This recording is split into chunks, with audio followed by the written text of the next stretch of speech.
Chapter 541. Lin Jin smiled. They were both smart people. Feng Zishan was being honest with him. Not bad. Since that was the case, Lin Jin didn't want to keep his secret anymore. So he said, "Your Second Highness, the third prince has a close relationship with my master, so I can explain this to you. However, your Second Highness is a sincere person. Other than targeting the third prince, Lin Jin is willing to help you with anything else." He was being honest. Feng Zishan laughed. "Teacher Lin, you're a straightforward person indeed. All right, I promise that I won't let you target my third brother. Will you be at ease, Teacher Lin? Also, I've had this Taoist painting for a long time, and I've studied it from time to time, but I don't understand what's written on it. If Teacher Lin or the curator can decipher it, I'll be more than happy to oblige. You just have to explain the contents of the painting to me, and that'll be enough." At this point, Lin Jin really couldn't say anything more. From what he saw today, Feng Zishan was very broad-minded. He was the type to do great things. Compared to Feng Ziqian, they both had their own merits, and it was hard to tell who was stronger. Speaking of which, Lin Jin wasn't interested in the Crown Prince's affairs. Moreover, as an outsider, he couldn't be of much help. Since that was the case, there was no need for him to worry about nothing. The two princes would just have to compete on their own. In the end, Emperor Tianxian would be the one to decide who got the throne, not Lin Jin. In that case, Feng Zishan could be a good friend. "All right, we'll do as your highness says. However, there's no need to give this painting to me. I just need to borrow it for a few days, and I'll inform your highness about the contents of the painting." Lin Jin didn't try to be pretentious anymore. Why wouldn't he reject something that was delivered to his doorstep? Moreover, Lin Jin's thoughts were clear now. He had no intention of interfering in the fight for the throne, and he couldn't do anything about it either. He just had to mind his own business. As they chatted, someone came in to report that the third prince was here. Feng Ziqian was here too. This was going to be interesting. Before Lin Jin could say anything, Feng Zishan smiled. "Third brother is here too. That's great." He didn't seem the slightest bit awkward or uncomfortable. Instead, he took the initiative to go out and greet him. Regardless of whether he was sincere or just putting on an act, at the very least, his attitude was sufficient. Not long later, Feng Zishan and Feng Ziqian wanted to enter together. Feng Ziqian could see that it was a little strange, but he did not say much. "It just so happens that third brother is here as well. We haven't had a drink together for quite some time. Let's have a good drink today." As soon as Feng Zishan finished speaking, the aroma of food wafted from the kitchen. Feng Ziqian found an opportunity to secretly ask Lin Jin about it. Lin Jin waved him off with a smile. Feng Ziqian was no fool, so he immediately understood that his second brother had come to visit him of his own accord. This was also in line with second brother's character. Ever since he was young, his second brother had always been a smooth talker and had a good relationship with everyone. Even Feng Ziqian had to admit that he was inferior to him in this aspect. Very soon, the dishes were placed on the table. The three of them raised their glasses and drank together. There was no gap between them. Feng Ziqian was not good at pretending. The sincerity he showed was very genuine. Feng Zishan couldn't find any fault with it. While Lin Jin was drinking with them, his mind was on that painting. He wondered what it was about. Perhaps it was just an ordinary painting of a landscape. Despite feeling anxious, Lin Jin could only have time to study it after sending off the two brothers. Hence, Lin Jin drank absent-mindedly. Based on Lin Jin's current understanding of Taoist Lord's background, he was certain that he was a transmigrator, just like himself. This naturally made Lin Jin feel closer to Taoist Lord. To put it bluntly, Lin Jin had many friends in this world, and some of them were very close to him. But deep down, Lin Jin knew very well that he wasn't a person of this world. It was inevitable that there would be a sense of distance. But Taoist Lord was different. Since he knew that Taoist Lord was a transmigrator from the same world as himself, Lin Jin felt closer to this Taoist Lord whom he had never met before, because they were the same kind of people. Hence, Lin Jin was eager to read the things Taoist Lord left behind. Perhaps it was just a few words, but it might be something useful. The drinking went on for more than 2 hours before the two princes bade each other farewell. At least during this time, neither of them mentioned anything unpleasant. Only in this moment were they brothers, and they knew very well that after they sobered up, they would still have to compete with each other. This was the fate of royalty. Lin Jin, on the other hand, was able to dispel his drunkenness with a simple activation of his energy. Feeling refreshed, he prepared to open the painting and take a look. Xu Xiaolu was already sitting beside him. Lin Jin ignored her. It wasn't like he could stop her anyway. In fact, she had been here since a while ago, but had been hiding. What is this? Xu Xiaolu stared curiously at the painting in Lin Jin's hand. As an art spirit, Xu Xiaolu was extremely curious about all paintings. Lin Jin said nothing. Xu Xiaolu was asking the obvious. Moreover, what else could Lin Jin say other than that it was a painting? Since that was the case, he might as well not say anything. As for what kind of painting it was, he would find out once he opened it. And so, Lin Jin carefully unfurled the painting. The moment he laid eyes on it, Lin Jin's scalp went numb. He almost threw the painting away because it was too shocking. Xu Xiaolu's eyes widened as she stared at the image on the painting. She said, What is this? How could it be so brutal? Something that could surprise Xu Xiaolu was obviously no ordinary painting. Lin Jin was currently holding a painting that had the outline of a giant beast drawn in ink. This giant creature had to be referenced or else no one would know its size. The reference on this painting was the mountains, the forest, and the stream in the mountains. The drawing was extremely vivid and without a doubt, these were all used to accentuate the extraordinariness of this giant beast. The size of this giant beast was unimaginable. One of the claws was as big as a mountain, and if it were to land, it could occupy several mountains. Among all the beasts in the world, he had never seen one that was this big. Lin Jin's shock wasn't just because of how vivid the giant beast in the painting was. In fact, it was because he had seen this beast before. Back at Daluo Temple, he had seen one of its claws. Back then, it came down from the heavens and snatched away Daluo Temple's Buddha, a rank 9 immortal devouring beast. Lin Jin didn't expect the Daelord's painting that Feng Zishan brought over to be a drawing of an immortal devouring beast. And by the looks of it, this immortal devouring beast had revealed half of its body, leaving its lower half hidden in the clouds. Through the clouds, Lin Jin could vaguely make out the shadow of the ninth heaven realm. Chapter 542. This was something Lin Jin did not expect. His first reaction was that this immortal devouring beast was truly terrifying. Even though it was just a painting, Lin Jin could sense how terrifying this rank 9 immortal devouring beast was.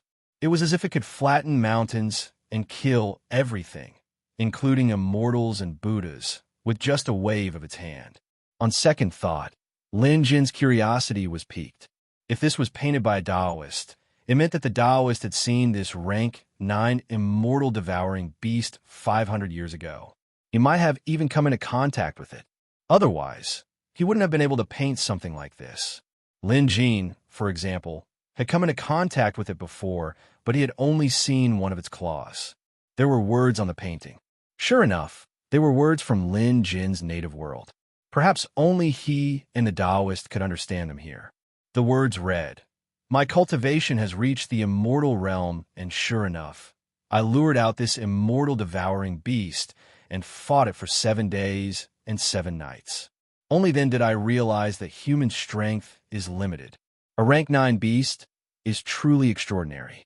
A Chinquan beast that can end an era is truly invincible. If there is anyone who can see and understand the painting I'm leaving behind today, you must remember that you must never make an enemy of a 9th rank beast. You must remember this." That was it.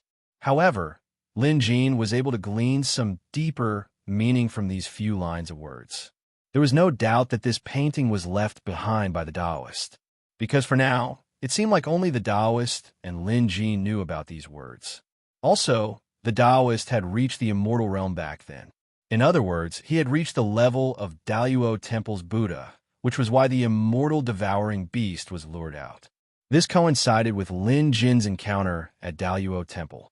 Back then, the Buddha had revealed a hint of his aura, and was discovered by the immortal devouring beast. Then it attacked him with its claws and killed him.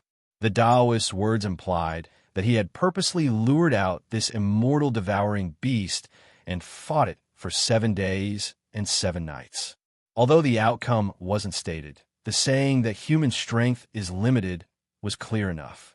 The Taoist was defeated, but he didn't die. He must have forced the immortal devouring beast back. Hence, Tao Lord had the chance to leave behind this painting and this text. As for what happened after that, Lin Jin had no idea. Based on Lin Jin's deduction, the immortal devouring behemoth would surely make a comeback.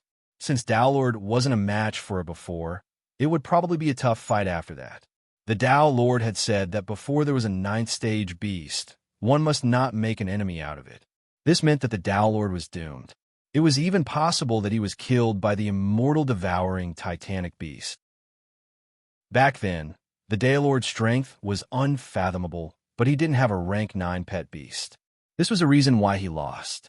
That was the gist of it, but there were so many things worth savoring. For a moment, Lin Jin sat still as he stared blankly at the painting. His heart was in turmoil, unable to calm down. Xu Xiao Lu couldn't understand the words, but she immediately noticed Lin Jin's reaction.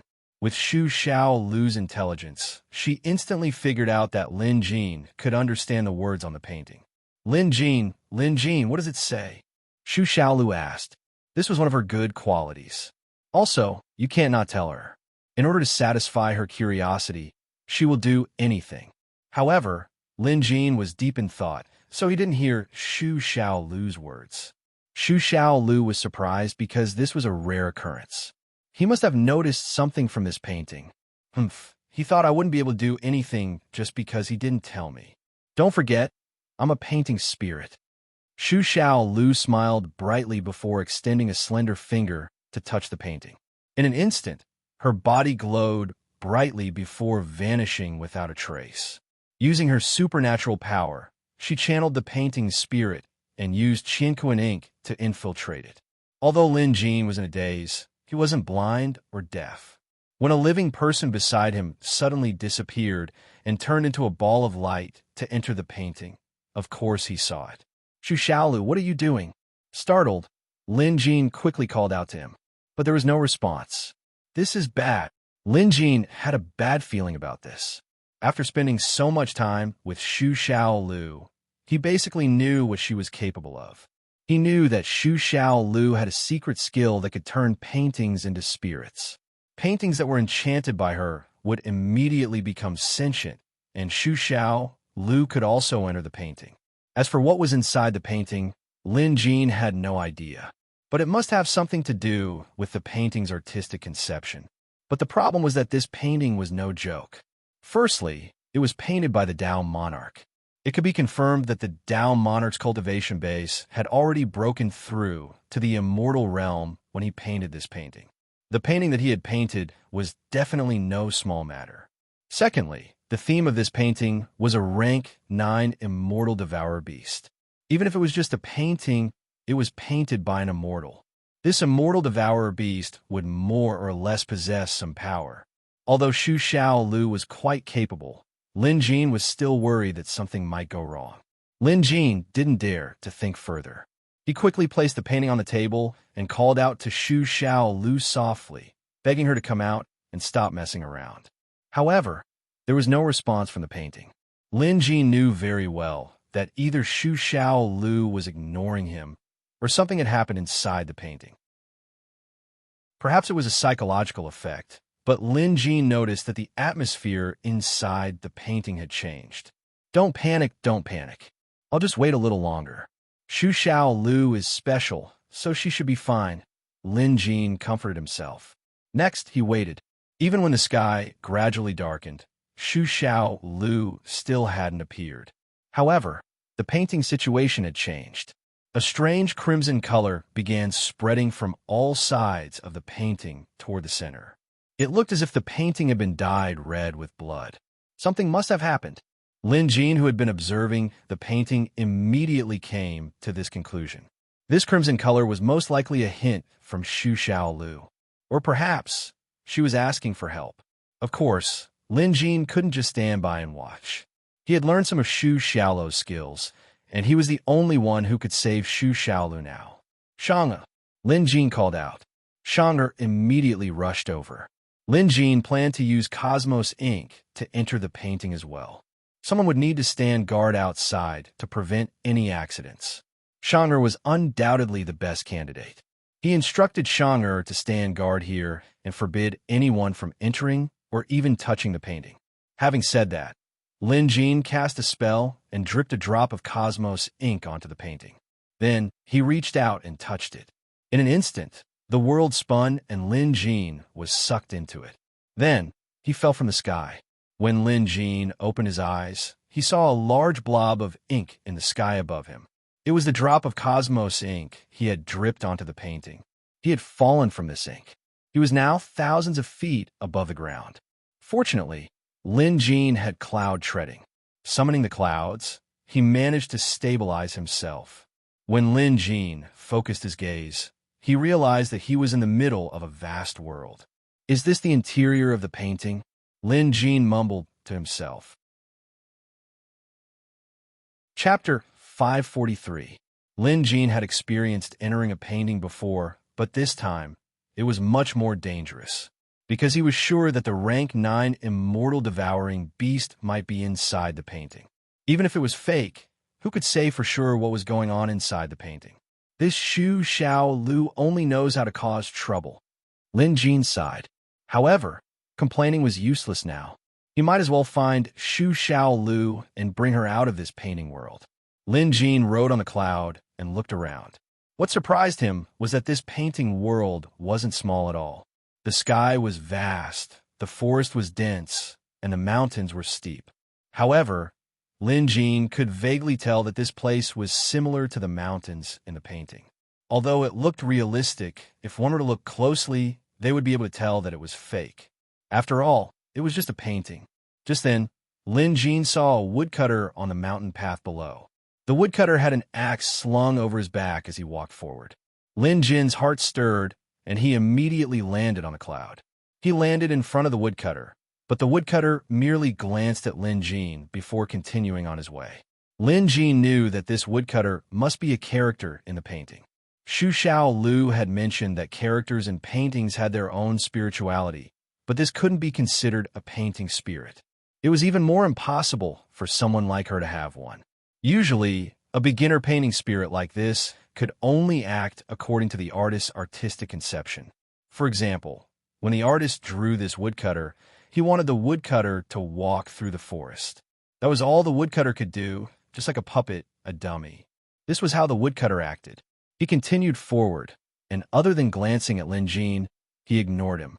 Lin Jin suddenly had an idea, so he asked, "Brother, this is my first time here. May I know what this mountain is called?" Lin Jin was just asking casually to see if the woodcutter would answer. In his opinion, there was a high chance that it wouldn't. However, to Lin Jin's surprise, the woodcutter chuckled and answered, "This is the grassy continent's Red Earth Mountain, also known as Blood Earth Mountain."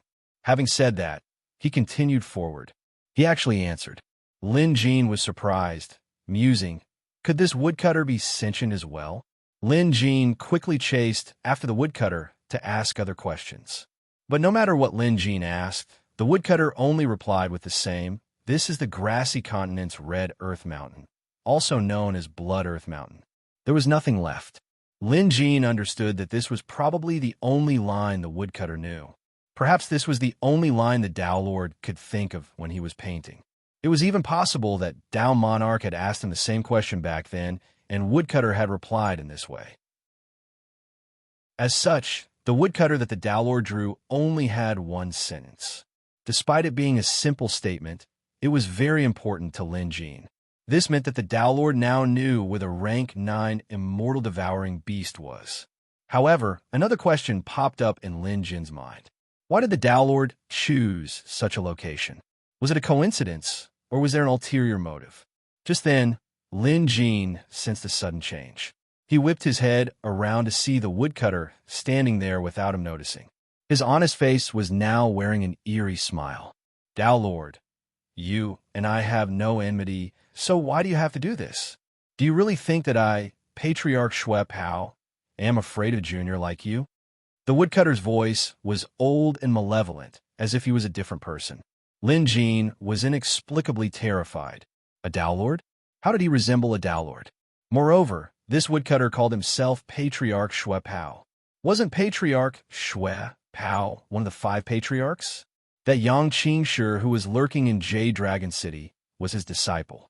Lin Jin had even fought the man's blood-refined beast clone and formed a grudge. Lin Jin had never forgotten about this, but he never expected to hear Patriarch Shui Pao's name in a painting. This painting didn't seem to have anything to do with Patriarch Shui Pao. Lin Jin's mind raced, but he couldn't figure out the crux of the matter. At that moment, the woodcutter was still speaking in an eerie tone. Dao Lord, your cultivation has reached the immortal realm. I advise you not to attack, or else you'll surely invite disaster upon yourself.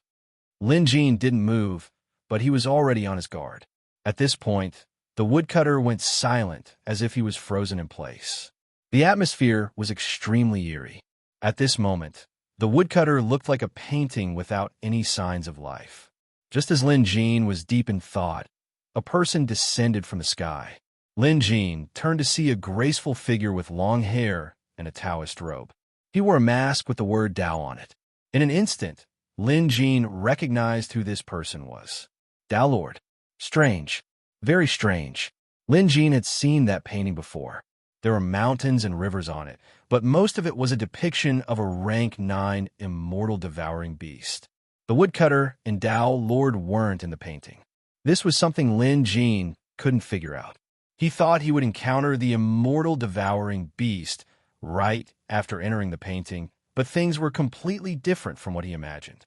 Could something have happened to this painting? Lin Jin could only make wild guesses.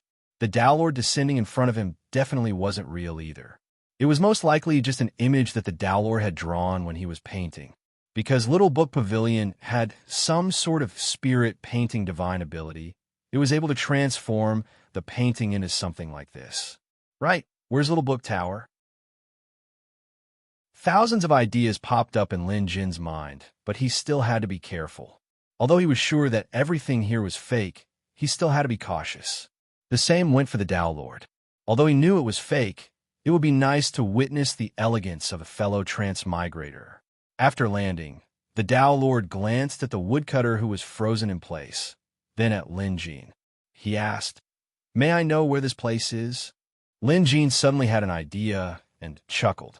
This is Grassy Continent's Red Earth Mountain. Some people call it Blood Earth Mountain. Lin Jin applied what he learned on the spot and used the woodcutter's words to answer the Dao Lord's question. The Dao Lord nodded and said, "Patriarch Shui Pao, there's no need for you to put on an act. You've committed so many evil deeds that I shall kill you today to serve justice." Lin Jin didn't know how to respond. In fact, he had already guessed that the woodcutter's strange words were meant for the Dao Lord, but Lin Jin had interjected. Now that he thought about it, the Dao Lord must have gone to Patriarch Shui Pao's hideout to slay the monster. In the end, he used an immortal skill and attracted the rank 9 immortal devouring beast. When the Dao Lord painted this painting, this was the sequence of events. After that, the Dao Lord must have been injured, but he didn't manage to kill Patriarch Shui Pao. In the end, he died of depression. While Lin Jin was still in a daze, the Dao Lord had already made his move. His attack immediately shook the heavens and the earth. Then, Lin Jin saw a familiar scene.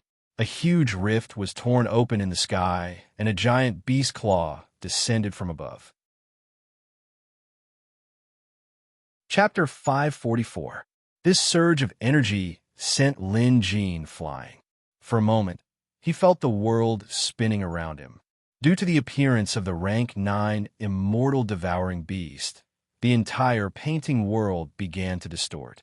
Chaotic energy filled the air, and it felt like the world was about to collapse. Lin Jin cursed inwardly. Even in the painting, this rank 9 immortal devourer was too terrifying. Even the chaotic energy it released was difficult for Lin Jin to defend himself. Meanwhile, the Taoist Lord was engaged in a fierce battle with a rank 9 immortal devourer. With a wave of his hand, he released 3 pet beasts, each of them exuding terrifying auras. Although Lin Jin didn't appraise them, he guessed that these 3 pet beasts were at least rank 7 and above. Forget Lin Jin. Even Patriarch Shui Pao didn't dare to move. He didn't even dare to breathe too loudly. Lin Jin was quite similar to Patriarch Shui Pao right now. However, Patriarch Shui Pao could only hide in his lair, while Lin Jin couldn't. The overbearing aura threatened to tear Lin Jin apart. In a moment of desperation, Lin Jin released Xiao Hua. With Xiao Hua protecting him, Lin Jin felt a little better. Xiao Hua was currently engulfed in flames to defend against the chaotic energy. In addition, Lin Jin also activated his second pet beast strength. Fresh blood gushed out from his body, forming a blood barrier that protected his entire body. Otherwise, Lin Jin wouldn't be able to hold on. Just then, Lin Jin heard Xu Xiaolu's voice. Lin Jin, burn this beast with fire. Lin Jin immediately turned to the source of the voice and saw Xu Xiaolu struggling in the rank 9 Immortal Devourer's grasp. In a moment of desperation, Lin Jin cast Vulcan's edict and tossed out a fire amulet he condensed. In an instant, a massive fireball that was a mixture of dragon fire, mystical flame, and phoenix fire came crashing down like a blazing sun, striking the rank 9 Immortal Devourer. Lin Jin thought that while his spell was impressive, it wasn't enough to deal with a rank 9 Immortal Devourer. To his surprise, the rank 9 Immortal Devourer was instantly engulfed in flames. Not only that, the entire painting world was engulfed in flames as well. I see. Lin Jin understood at once. No matter how powerful the painting world was, it was still a painting. As long as it was a painting, it would be afraid of fire. Therefore, he could use the Edict Vulcan incantation to achieve a miraculous effect. Once Lin Jin figured it out, he understood why Xu Xiaolu wanted him to burn it down. Indeed, the only way to escape was to burn down the painting realm. As the flames raged, the entire painting world was collapsing. Xu Xiaolu took this opportunity to escape. In a flash, he appeared before Lin Jin and reached out to grab him. With another flash, he borrowed the heaven and earth ink and jumped out of this collapsing painting world. Inside Peach Blossom Abode, Shang'er stared at the painting that had mysteriously caught on fire. For a moment, she was at a loss as to what to do. Fortunately, before the painting was completely incinerated, 2 streaks of light appeared, and Xu Xiaolu and Lin Jin revealed themselves. That was close, so close. Xu Xiaolu patted his chest and said with a face full of lingering fear. Lin Jin's expression darkened. He looked at the book Xiaolu, asking word by word, "What is going on here?" Lin Jin was furious. What happened earlier was too dangerous. They had entered the painting realm, and to a certain extent, they were a part of it. If they hadn't used the Edict Vulcan incantation to burn the painting, Lin Jin and Xu Xiaolu would probably have died in the hands of the rank 9 Immortal Devouring Beast. That thing was too terrifying, even if it was just a painting and not real. "It's all my fault." Xu Xiaolu admitted her mistake seriously. According to Xu Xiaolu, she was only curious about what the painting said. Since Lin Jin didn't react earlier, she followed her habit and entered the painting to take a look. That was the most realistic way. Who knew that Xu Xiaolu would be captured by the rank 9 Immortal Devouring Beast right after she entered? It was all thanks to Xu Xiaolu's remarkable abilities that he managed to forcefully reverse the flow of time in this painting world. Coincidentally, Lin Jin was also here at the same time, so he was able to experience the painting's most primitive state and the entire process of its transformation. In a sense, what Lin Jin experienced was actually the process the painter went through when he created the painting. "Don't blame it on me. I found something when I went in." Xu Xiaolu reached out and took out 2 items. Even Lin Jin was flabbergasted at the sight of these 2 items. The first item was a mask with the word Dao. Lin Jin recognized it as a Daylord's mask. But why would Xu Xiaolu have this? "I picked it up from the painting," Xu Xiaolu answered honestly. "How did she pick it up?" Lin Jin was overwhelmed with helplessness. The other item was a ball of light.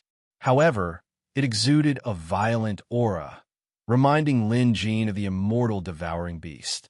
"What is this?" Lin Jin asked. "The painting spirit's soul." Xu Xiaolu's eyes glinted with excitement. She handed the mask to Lin Jin and opened her mouth to swallow the painting spirit's soul. She ate it. Lin Jin wanted to stop her, but he didn't know much about this, so he held back. "I didn't expect to find such a pure and powerful painting spirit's soul in this painting. I'm doing a good deed by eating it. Otherwise, if this painting spirit were to grow up, it would surely bring harm to the world," Xu Xiaolu said righteously. It was only later that Lin Jin found out that it was the soul of the immortal devouring beast in the painting. Due to Little Book building channeling the spirit of the painting, the immortal devouring beast in the painting gained spirituality as well. If left alone, there was a 1 in 1,000 chance that the painting would give birth to something terrifying. However, it was useless to say anything now. The painting was burned, and the painting spirit's soul had been devoured by Xu Xiaolu. No matter how amazing this thing was, it was useless. The painting was now completely burnt. Lin Jin sighed inwardly.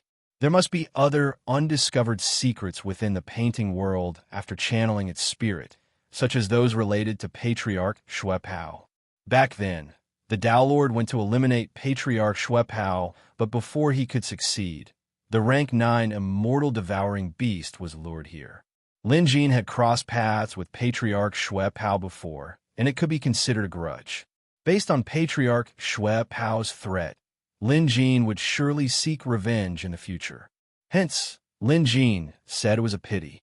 If only he could learn more about Patriarch Xuepao from this painting. Lin Jin shook his head and turned his attention back to the mask in his hand. According to Xu Xiaolu, she was the painting spirit and had the ability to channel spirits into paintings. After channeling, many things in the paintings would gain spirituality, and Xu Xiaolu could bring these things out. Of course, Xu Xiaolu was the only person in this world who could do this. There was no one else who could do this. Just like this mask, it had a unique texture as if it didn't fit in with this world. Yet it was something that truly existed. The spirituality emanating from it seemed like it possessed supernatural powers. Chapter 545. Lin Jin suddenly had the urge to put the mask on his face, but he resisted the urge. Before figuring out the situation, it was better to be cautious. Lin Jin wasn't as careless as Xu Xiaolu. Stuffing food in her mouth without thinking was something he couldn't bring himself to do. Sure enough, Xu Xiaolu's habit of eating random things was repaid. Not long after she devoured the immortal devouring beast's soul, she started yawning. Then, she sprawled on Lin Jin's bed and fell asleep. Others might not think much of this. Wasn't it just sleeping? It was only natural for people to rest when they were tired. There was nothing strange about it. But to Lin Jin, this was too abnormal. He immediately deduced that something must have happened to Xu Xiaolu, because she had never slept before. For someone who never slept and didn't need to sleep to suddenly fall asleep after yawning for days was clearly abnormal. After Xu Xiaolu went to sleep, Lin Jin checked carefully and found no other problems. She was just sleeping. This made Lin Jin feel slightly more at ease. Without a doubt, Lin Jin blamed Xu Xiaolu's inability to sleep this time on her eating random food. Lin Jin was even sure that Xu Xiaolu had fallen into a deep slumber because she had devoured the immortal devouring beast's painting spirit. However, based on Lin Jin's observation, Xu Xiaolu should be slowly digesting that energy, which seemed to be a good thing. Soon, Lin Jin cheered up. Recently, Xu Xiaolu had been living in Peach Blossom Residence. She was everywhere and it was annoying. Now that she was asleep, Lin Jin could finally have some peace and quiet. Hence, this was a good thing. It would be best if Xu Xiaolu could sleep for a few more days. Shanga, let's go outside. Don't disturb her sleep. Lin Jin immediately got up and left. Shanger's lips curled into a smug smile when she saw Lin Jin. Master Lin, is Senior Xu all right? Shanger asked concernedly when she was outside. Lin Jin waved. Don't worry. She's amazing. She'll be fine. Shanger nodded. Lin Jin suddenly remembered that he still had the ghost spirit sword he got from Century Warrior Sage and Young Master. Lin Jin had purposely kept it for Shang. When Shang'er came, Lin Jin had forgotten about it. He only remembered it today. Lin Jin took out the box and handed it to Shang'er. "San'er, why don't you try this sword?" After Lin Jin said that, Shang'er received the ghost spirit sword as if it was a priceless treasure. First, she studied it carefully before using object manipulation to control the sword to fly up into the air. Then, she flipped the sword around like a spirit bird flying above her head. "Master Lin, this sword is very good." Shang'er's voice carried a trace of excitement. She was obviously very satisfied with this ghost spirit sword. "It's good that you like it. You can have it." Lin Jin could also tell that this ghost spirit sword itself was a flying sword, and Shang'er's art of controlling objects had already reached the point of perfection. So controlling this sword wasn't a problem at all. The only pity was that he didn't know the Imperial sword technique, so he couldn't teach it to Shang'er. As a result, Shang'er didn't know the true sword skills of the Imperial sword technique. However, just by relying on the sharpness of the ghost spirit sword and the wonders of the Imperial object technique, Shang'er could use this sword to great effect. In short, it was much better than keeping it in Lin Jin's hands. The days that followed were rather leisurely. Xu Xiaolu was still sleeping soundly, but Lin Jin could tell that her breathing was gradually stabilizing. She must have gained something. Shang'er stayed here and didn't want to leave.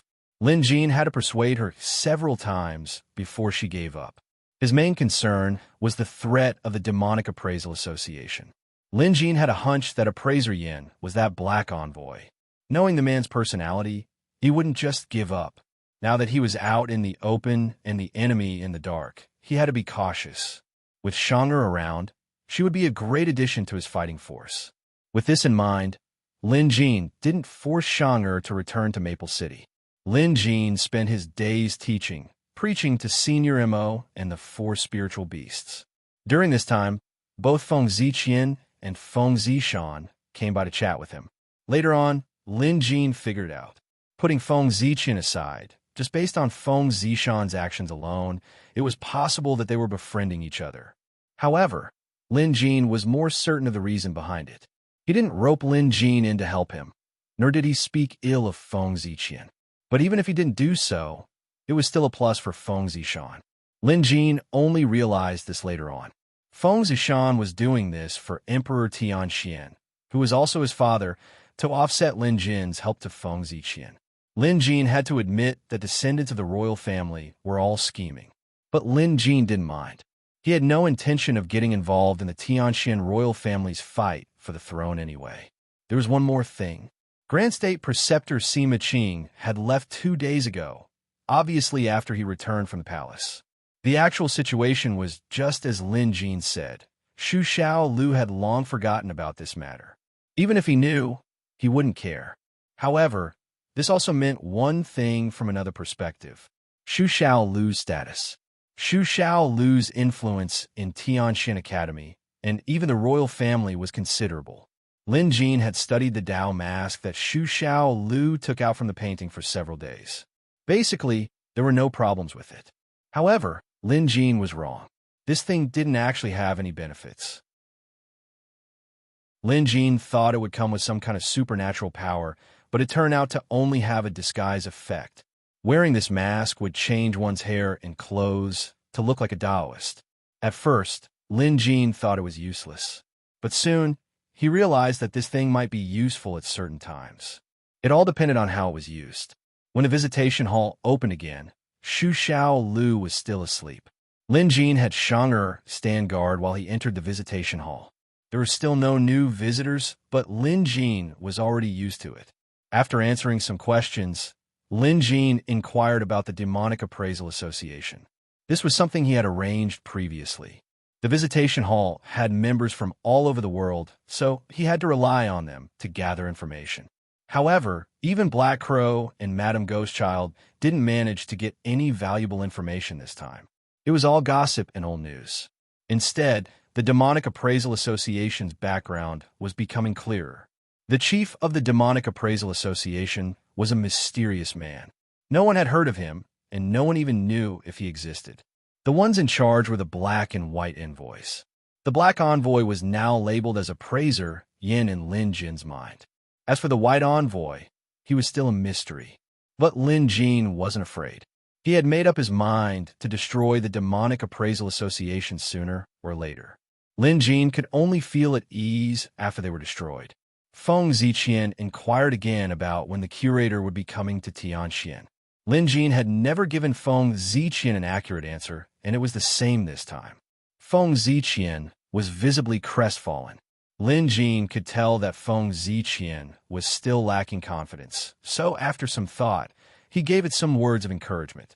He was basically telling the man that he still had to work hard for the throne. External forces were only there to assist him, and he still had to rely on himself. After drinking this bowl of chicken soup, Feng Ziqian's mental state improved significantly, and he spoke with more energy. Chapter 546. As usual, Lin Jin left early. But this time he didn't leave. Instead, he waited behind the visitor hall's door. Firstly, he wanted to eavesdrop on what the visitors were talking about after he left. Secondly, Lin Jin had a sudden urge to find out more. After a long while, when all the visitors had left, Lin Jin finally showed himself. He jumped down to the first floor and headed for the first 3 wooden doors, which were numbered 1, 2, and 3. The Qiao family's wooden token was number 3. Appraiser Yang Ming's wooden token was number 2. Lin Jin was now certain that the Demonic Appraisal Association had been snatching away visitor tokens. Lin Jin speculated that they must know the function of these tokens. Unfortunately, even though Lin Jin was the visitation hall's curator, he still couldn't figure out their intentions. Perhaps I can open these 3 doors, Lin Jin mumbled to himself. He walked up to door number 1 and tried to push it, but to no avail. The wooden door was thick and heavy, as if it carried a tremendous force. However, Lin Jin knew this, so he placed his palms on the door and began exerting force. To Lin Jin's surprise, after using his pet beast strength, door number 1 actually opened a small gap. Lin Jin was stunned. He took a closer look, and after seeing no reaction from door number 1, he made up his mind and continued pushing. Finally, door number 1 was pushed open. After door number 1 was completely pushed open, a gray aura of death lingered in the air. However, it wasn't much, and Lin Jin didn't notice anything out of the ordinary, so he ignored it. Beyond the door was a mysterious area. Only a small area could be seen with the naked eye, while the rest of the area was shrouded in darkness. Lin Jin had asked He Qing and the others about this before, and learned that this was normal. Lin Jin didn't notice anything out of the ordinary behind door number 1. After giving it some thought, Lin Jin approached door number 3. The Demonic Appraisal Association had already taken away the wooden token, so Lin Jin wanted to see what was behind this door. Then, he placed his hand on the door. A heavy sensation came from his palm. Just like before, Lin Jin began exerting force. His current strength was nothing to scoff at. If the first blood contract beast gave Lin Jin 2 to 3 times the strength of an average person, then the second blood contract beast, the ghost blood beast, increased his physical strength by more than 10 times. This was a qualitative leap. Blood energy rippled around Lin Jin, and his body seemed to be dyed in a layer of red light, making him look even more eerie and mysterious with his mask on. Door number 3 creaked under Lin Jin's exertion. At this moment, Lin Jin definitely possessed the legendary strength of a dragon elephant. But even so, the third wooden door did not move at all, as if it had been welded shut. This situation was different from door number 1. Lin Jin's heart skipped a beat. This was clearly a discovery. Lin Jin continued exerting more strength until he was using his full strength.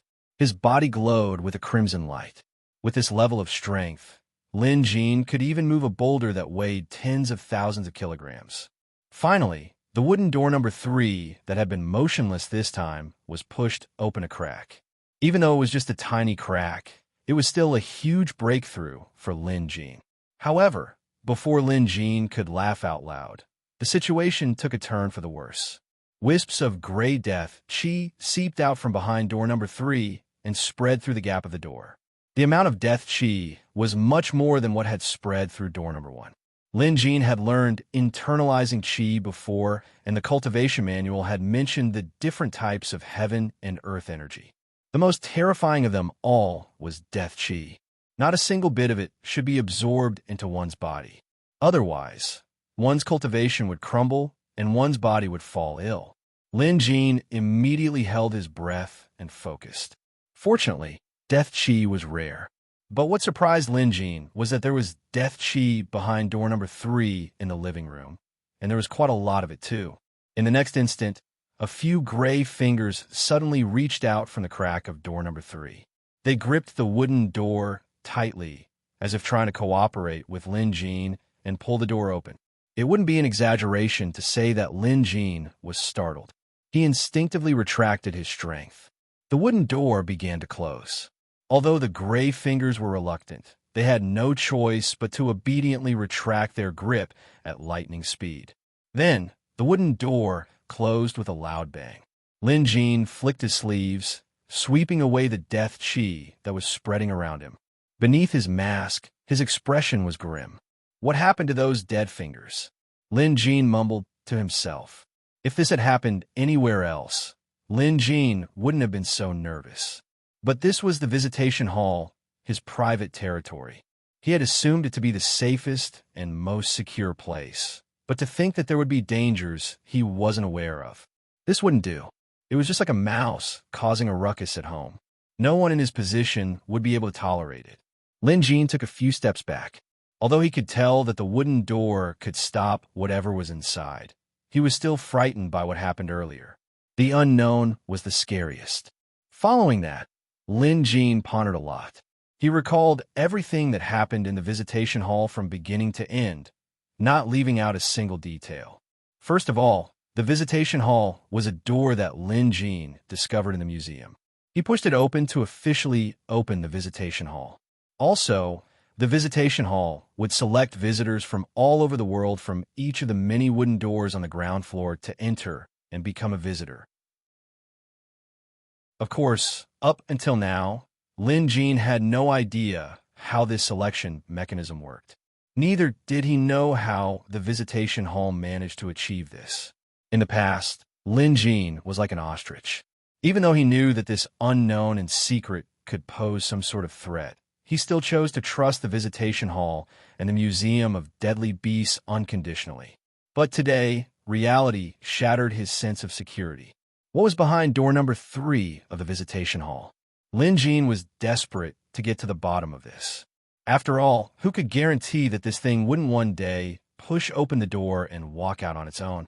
In any case, Lin Jin could sense a tremendous threat from that shriveled, corpse-like finger. It couldn't be anything good. Lin Jin wasn't trying to frighten it, because if he could push open this door, the thing inside should be able to do the same. Lin Jin turned to door number 2. Today, he had pushed open doors number 1 and 3. One was empty while the other contained a great danger. So what was behind door number 2? Was there nothing inside, just like door number 1? Or was there something dangerous inside as well? After some hesitation, Lin Jin gave up on trying to push it open.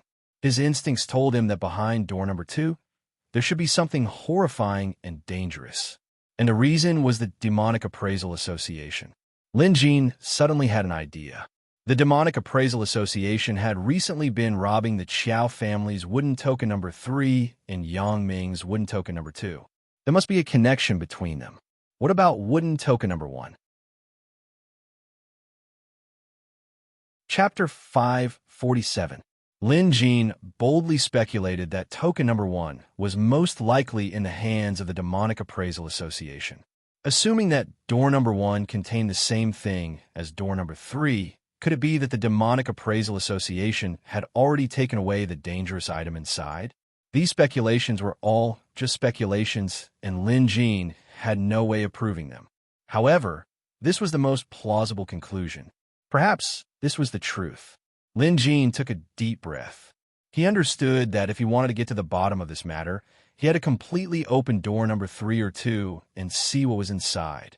However, Lin Jin wasn't ready just yet. At this, Lin Jin gave the 3 wooden doors a long look before leaving the visitation hall.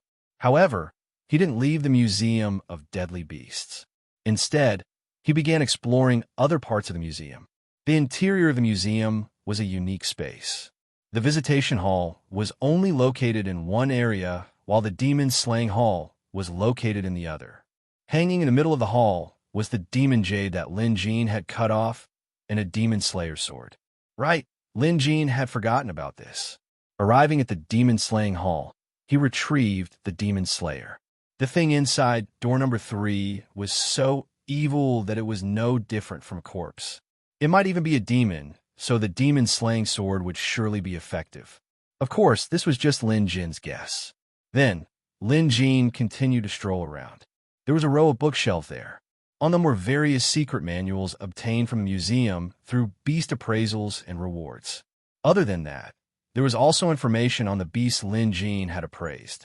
At first, there wasn't a single book on this bookshelf, but now there are thousands of them.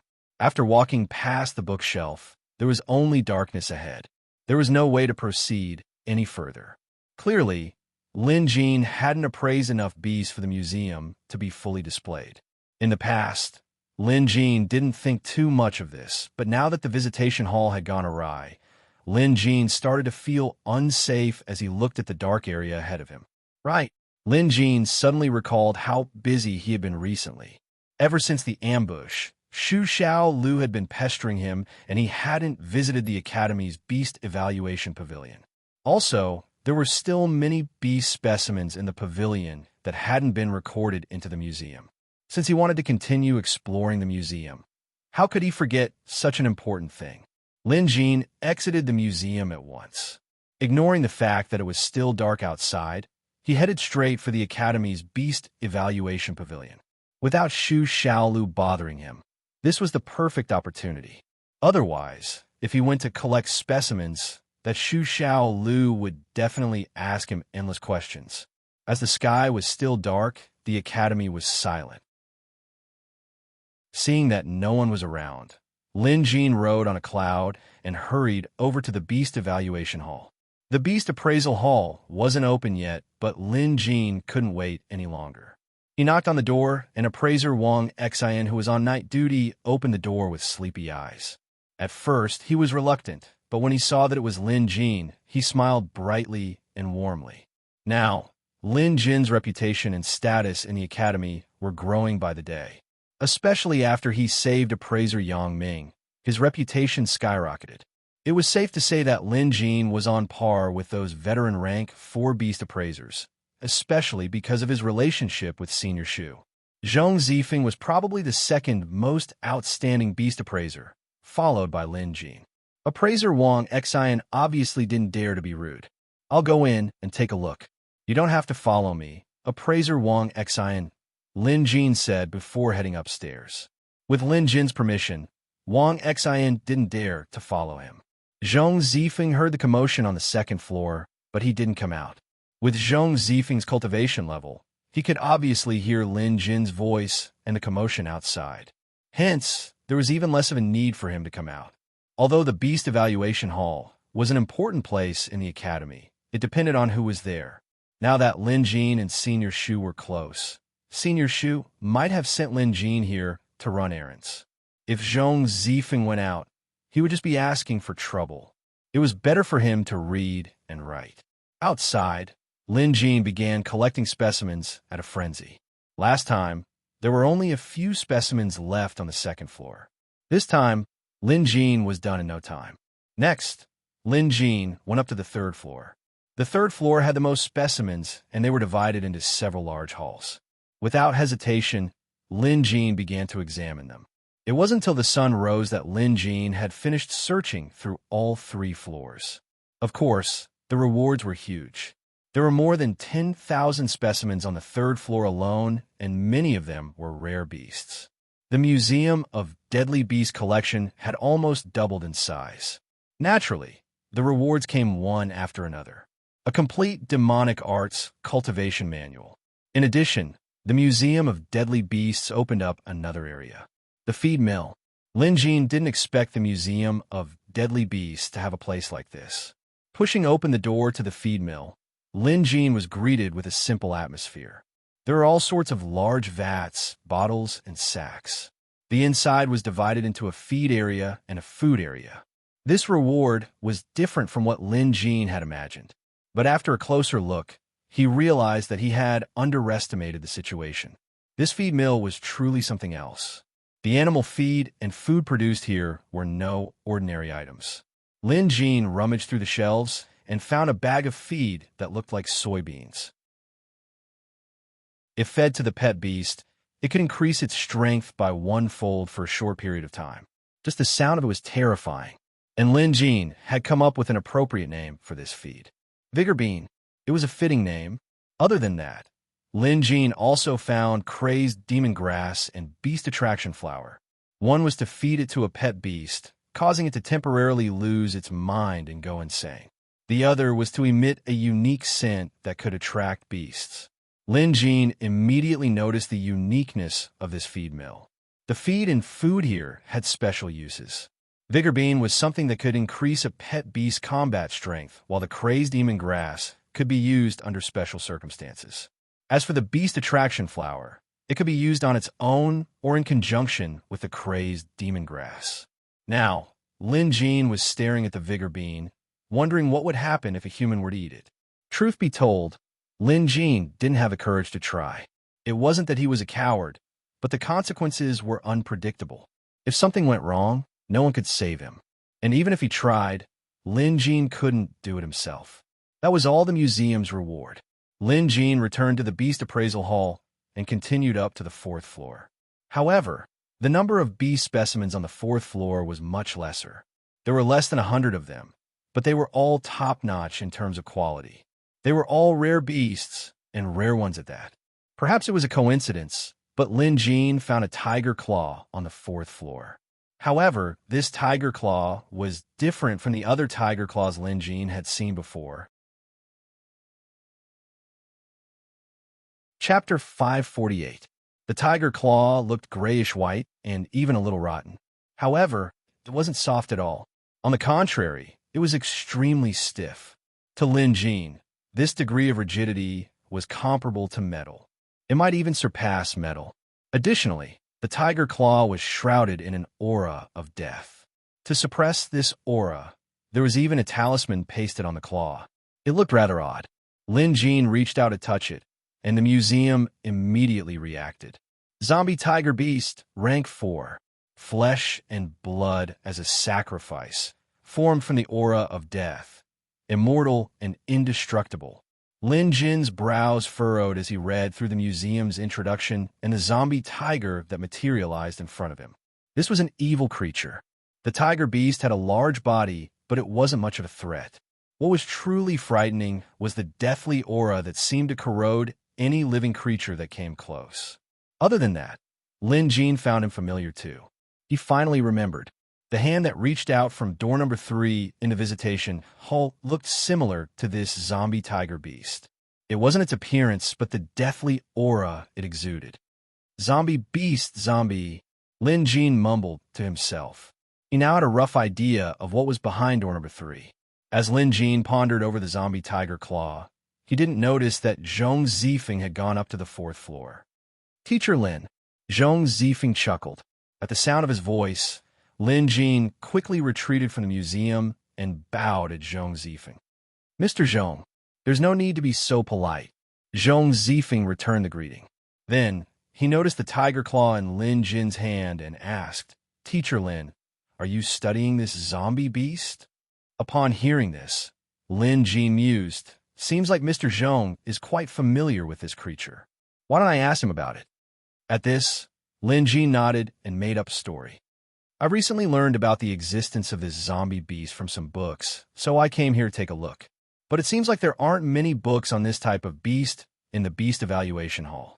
There aren't many. Zhong Zifeng nodded. The main reason is that zombie beasts are extremely rare. Dragon beasts can be considered rare in this world, but compared to zombie beasts, there's still a lot of them. This is also because zombie beasts are not naturally formed. They are artificially refined. The process of refining them is vicious and extremely difficult. However, Once they are successfully refined, they will be able to kill other ferocious beasts that are stronger than them.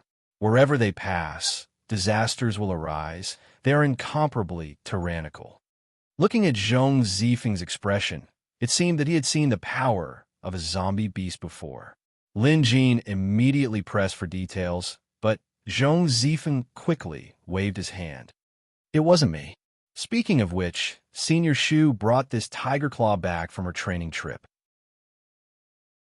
She was the one who told me about the zombie beasts.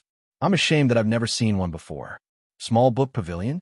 Suddenly remembering something, Lin Jin quickly apologized and left in a hurry. Shu Xiaolu, that's right. How could I have forgotten about her? Lin Jin mumbled to himself. Back in the visitation hall, he didn't dare to force open door number 3 to check on the evil entity inside, mainly because he was too weak and had no help. He could wait until the next time the visitation hall opened, but the problem was that the strongest visitor in the visitation hall right now was Zhao Jingyan. After her phoenix underwent nirvana, its strength had grown tremendously. Even among rank 5 pet beasts, it was considered one of the better ones. Other than Zhao Jingyan, there were Madame Ghostchild, Black Crow, and Yi Yuzhou. Old Tian was one of them, but only his pet beast was slightly stronger. From Lin Jin's perspective, other than Zhao Jingyan, no one else could help him in this matter. Because based on Lin Jin's judgment, the thing inside door number 3 was much more powerful than the tiger claw he found in the beast appraisal hall. In order to participate in a battle of this level, one must at least have a rank 5 pet beast, or at least possess the strength of a rank 5 pet beast. Among the visitors, only Zhao Jingyan met the criteria. The problem was, Lin Jin didn't want to wait another 7 days. This matter was too urgent. Although it was just a hunch without any concrete evidence, Lin Jin chose to trust his instincts at times like this. If he couldn't wait for Zhao Jingyan, Lin Jin had another option: to look for Shu Xiaolu. Unlike everyone else, she had Cosmos Ink, which allowed her to traverse worlds. Logically speaking, even if she didn't have the visitation hall's wooden token, she should be able to enter through Cosmos Ink. Of course, Lin Jin had to help her. For example, bringing her portrait in. Lin Jin thought it would work. With Shu Xiaolu's help, she was much stronger than Zhao Jingyan from the Phoenix Palace, so Lin Jin was more confident in his chances. Moreover, according to Zhong Zifeng, Shu Xiaolu was the one who obtained the zombie tiger claw from the Academy's Beast Appraisal Hall. Hence, she was experienced, and her help was definitely the best choice. He rushed back to Peach Blossom Residence. Upon seeing Shang'er, Lin Jin asked Shu Xiaolu if she was awake. Shang'er shook her head. Lin Jin couldn't help but feel anxious. He ran into the bedroom, and sure enough, Shu Xiaolu was still asleep. It had been days, so why wasn't she awake yet? Lin Jin didn't think much of it before, but now that something was wrong, he couldn't help but feel anxious. However, Lin Jin knew that he shouldn't disturb Shu Xiaolu at a time like this. She had clearly obtained a great opportunity, and disturbing her without permission would only bring him harm. Hence, he had to wait. Lin Jin began looking for something to do. He was meticulous in guiding his students in their studies. As long as they were willing to learn, Lin Jin would teach them everything he knew. The students of the other teachers in the academy were all envious of Lin Jin. Those who chose to be Lin Jin / students were glad that they had chosen to study under Lin Jin. During their time under Lin Jin / S tutelage, they had grown tremendously.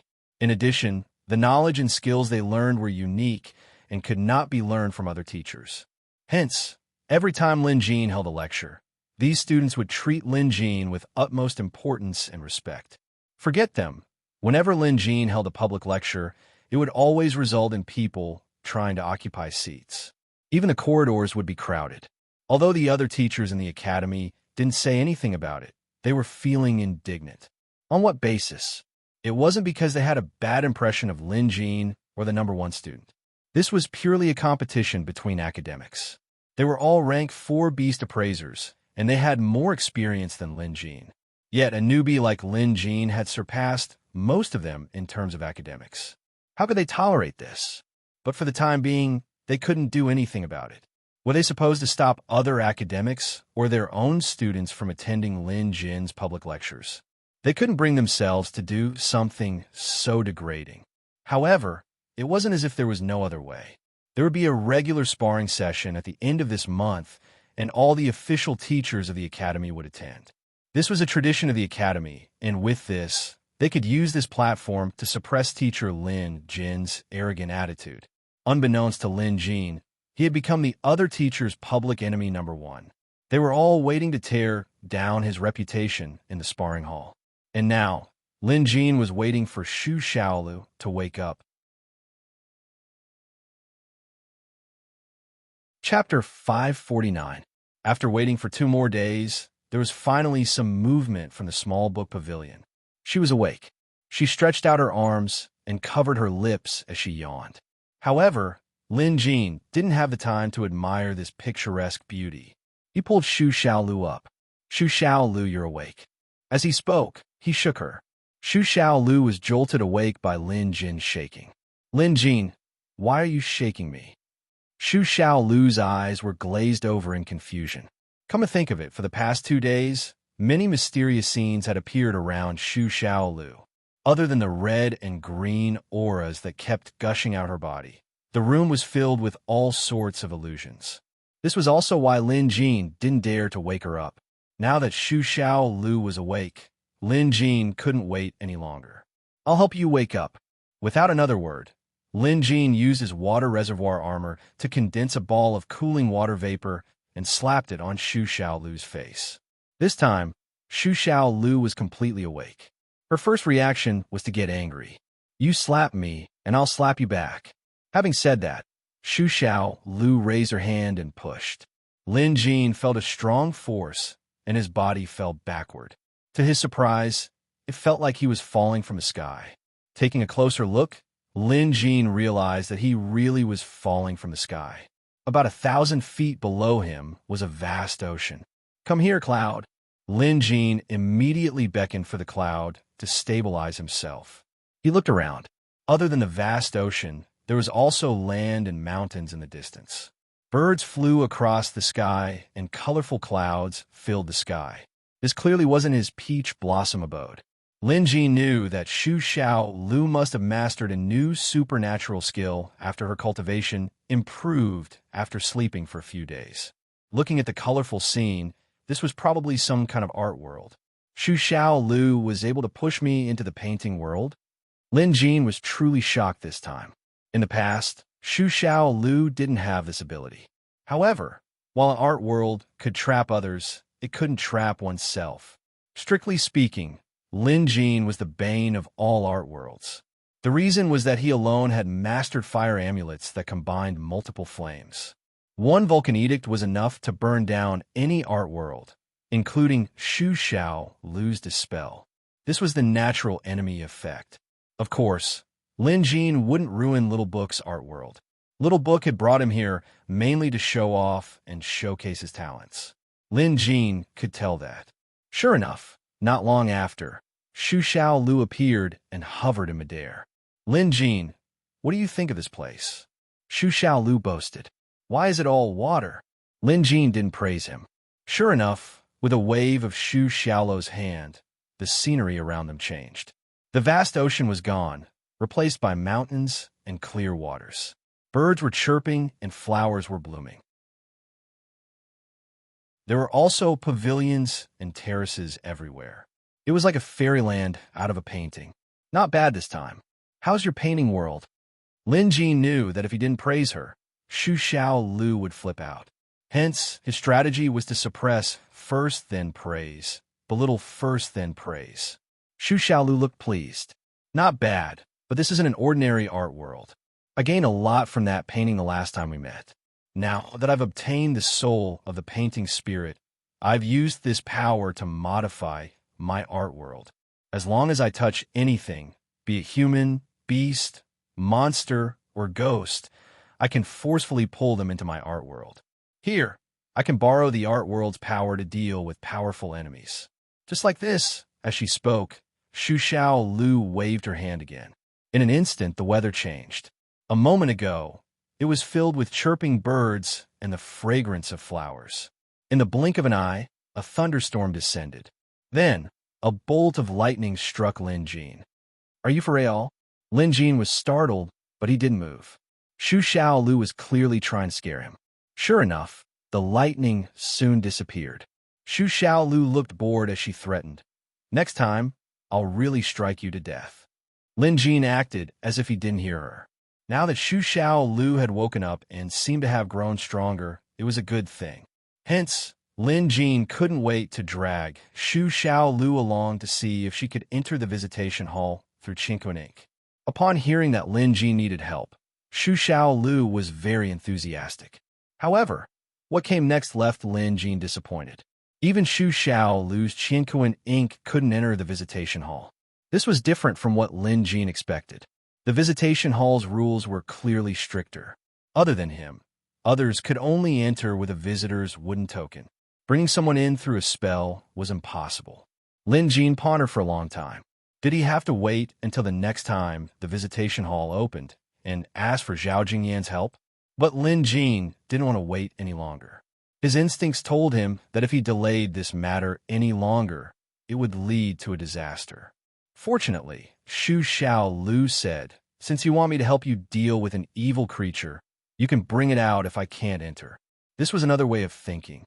Lin Jin was stunned. He hadn't thought about this before, but after Xu Xiaolu's reminder, Lin Jin pondered and felt that this was a plausible idea. "I'll give you an ink seal. When the time comes, you just need to place the ink seal on the evil creature's body, and I'll be able to pull it into my painting world." Xu Xiaolu's method might really work. Lin Jin decided to give it a try. With a flip of Xu Xiaolu's hand, a circular ink seal appeared on her palm. It looked like a black coin. "Cast this on that evil creature, and I'll be able to pull it into my painting realm," Xu Xiaolu said confidently. After some thought, Lin Jin told Xu Xiaolu that the evil creature was most likely a zombie. He didn't say it was a zombie beast because Lin Jin saw a human hand instead of a beast's claw. Xu Xiaolu was stunned. Zombie? An evil creature formed from the aura of death. That's rare. Many years ago, I came across a zombie tiger beast, and coincidentally he saw a Taoist fighting it, so I went over to help. It took a lot of effort for the both of us to kill it. I cut off one of its claws, and the Taoist gave me a talisman to suppress it. I then brought it back to the academy and stored it in the Beast Appraisal Pavilion. I just don't know if the zombie you mentioned is the same type of evil as the zombie tiger beast. If it is, then it'll be troublesome." Xu Xiaolu's expression was solemn, with no trace of his usual playfulness. Lin Jin could attest to this. Both were the same type of evil creature, but one was a human while the other was a beast. "Are you really going to do it?" Xu Xiaolu asked tentatively.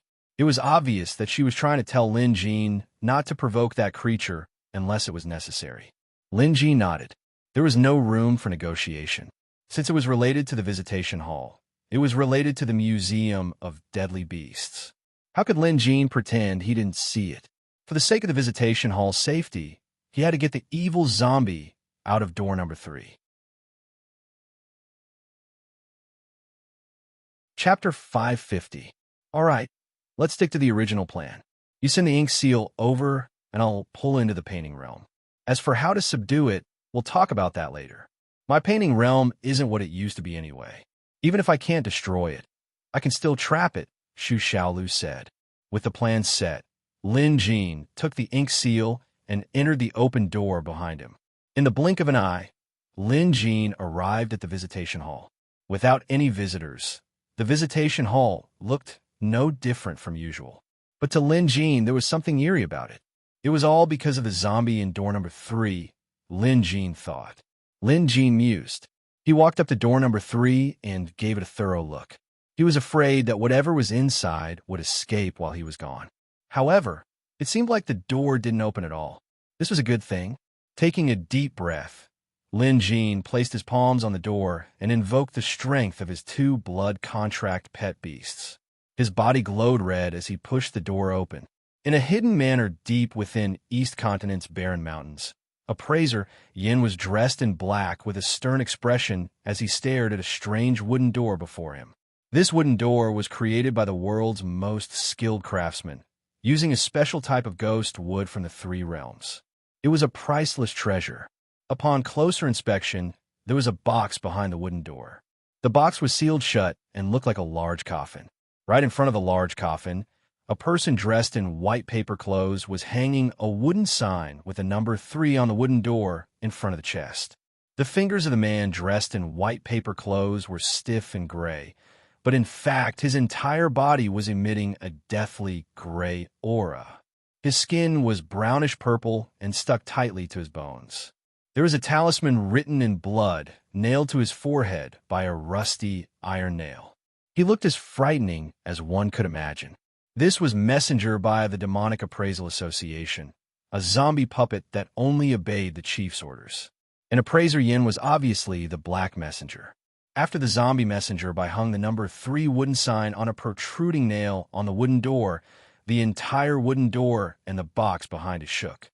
It was as if a taboo had been connected in an instant. An eerie and strange laugh came from Envoy White's mouth. Strangely, Envoy White's facial features were expressionless, as if the laugh didn't come from him. Black Emissary, you've done well. In such a short period of time, not only did you obtain the number 3 wooden token, you also unexpectedly obtained the number 2 wooden token. This time, I will give you a great merit. The voice was eerie and terrifying, but it carried a kind of supreme majesty. The Black Emissary immediately bowed and said, "It is this subordinate's duty to serve the president." Good. I will open the 3rd wooden door and take out the refined zombie.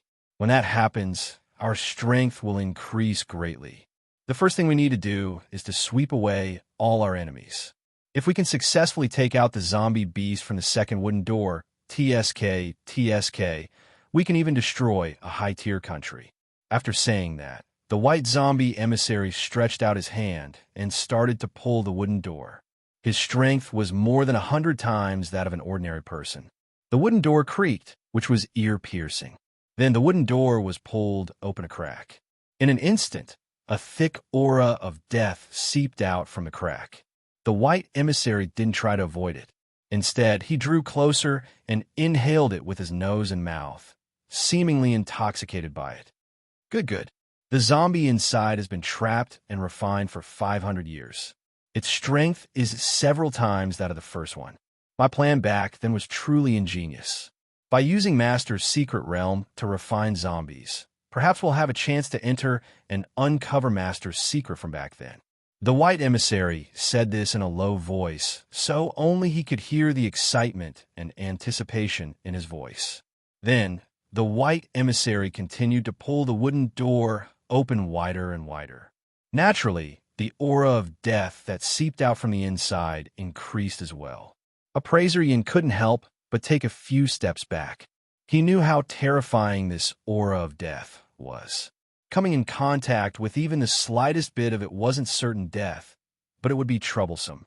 By then, the wooden door was already half open. It was obvious that the white emissary was currently wrestling with the wooden door. Behind the open wooden door was a dense aura of death. However, one could vaguely make out the silhouette of a person standing inside. It looked like a block of wood. Back then, I, the corpse cultivator, had gone through so much trouble and sacrificed my physical body to nurture a corpse in Master's secret realm. The results were indeed extraordinary. After refining this body for 500 years, once it emerges as a corpse, it'll be comparable to an immortal. From then on, I'll be invincible, the white emissary muttered in a strange voice. He had been waiting for this day for far too long. However, just as he was about to reach out and pull the zombie out, he saw that another door had opened not far away from him. The white emissary froze. In an instant, he felt fear and dread. He hadn't felt this way for a very, very long time. But at this moment, it was truly frightened. In this world, there were only a handful of people who could frighten the corpse cultivator. Back then, he had a few fellow disciples, and the only one he feared was the eldest senior brother, the dragon cultivator. Naturally, the one he feared the most was their master, the Tao Lord. The corpse cultivator's fear of his master was ingrained in his bones. He knew very well that the place where he hid, nurtured, and refined corpses was a place that none of his fellow disciples could find. Only their master knew that it was also their master's secret realm. Their master, the Tao Lord, had already fallen several hundred years ago. That was why the corpse cultivator dared to nurture and refine corpses in their master's secret realm. But what did he just see? There, someone pushed open a door. Instinctively, the corpse cultivator thought of their master, the Tao Lord. After all, according to his understanding, only their master could enter this mysterious place at will. The corpse cultivator needed many methods to assist him. Even so, the corpse cultivator could only force open this door. He couldn't go any deeper. That was why he felt fear and dread. For a moment, his mind went blank and his body stiffened, not daring to move. The corpse cultivator stored his soul and primordial spirit in a talisman and forcefully attached his primordial spirit and soul to the white envoy zombie with a soul-suppressing nail.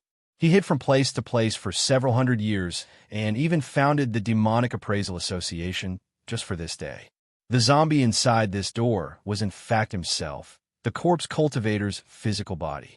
The amount of time and effort the corpse cultivator had spent on this task was unimaginable.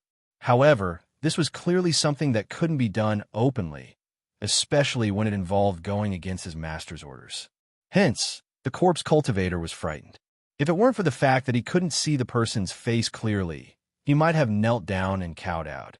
Speaking of which, Lin Jin was startled as well. After much effort, he finally pushed open door number 3 in the visitation hall. Then, through the hazy aura of death, he saw another door on the other side. There was also a vague white silhouette. What was going on? Lin Jin's mind went blank. They were confused, but the zombie inside wasn't. Zombies were bloodthirsty and loved human flesh. Between these two doors, one was a living person with a fragrant aroma, while the other was a zombie puppet that resembled dead flesh. Hence, there was no doubt that they would pounce in that direction. While Lin Jin was dumbfounded, the zombie inside had already pounced on him. Lin Jin could only deal with this zombie first. Chapter 551. The door was pushed halfway open. From this angle, Lin Jin could now see the zombie clearly. It was unknown how long this zombie had been in there, but its skin and flesh had already shrunk and dried up like the bark of an old tree. In addition, its body was covered with white hair, and it looked as frightening as one could imagine. As for its clothes, they had long been corroded by the thick aura of death. At first glance, Lin Jin knew how dangerous this thing was. Hence, without hesitation, he raised his hand and struck the seal Xu Xiao Lu gave him. When the seal struck the zombie, it dispersed like a blob of ink.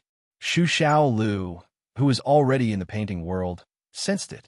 Without hesitation, she invoked a spell with her fair fingers, and the zombie was instantly sucked into the black hole formed by the ink. It disappeared without a trace. No, only then did the corpse warrior react. He had a vague glimpse of the person who pushed open the door. It didn't seem to be his master. Although the person was also wearing a mask, it wasn't his master's Tao mask. Also, the person's physique didn't look like his master's either. Since it wasn't his master, the corpse warrior wasn't afraid.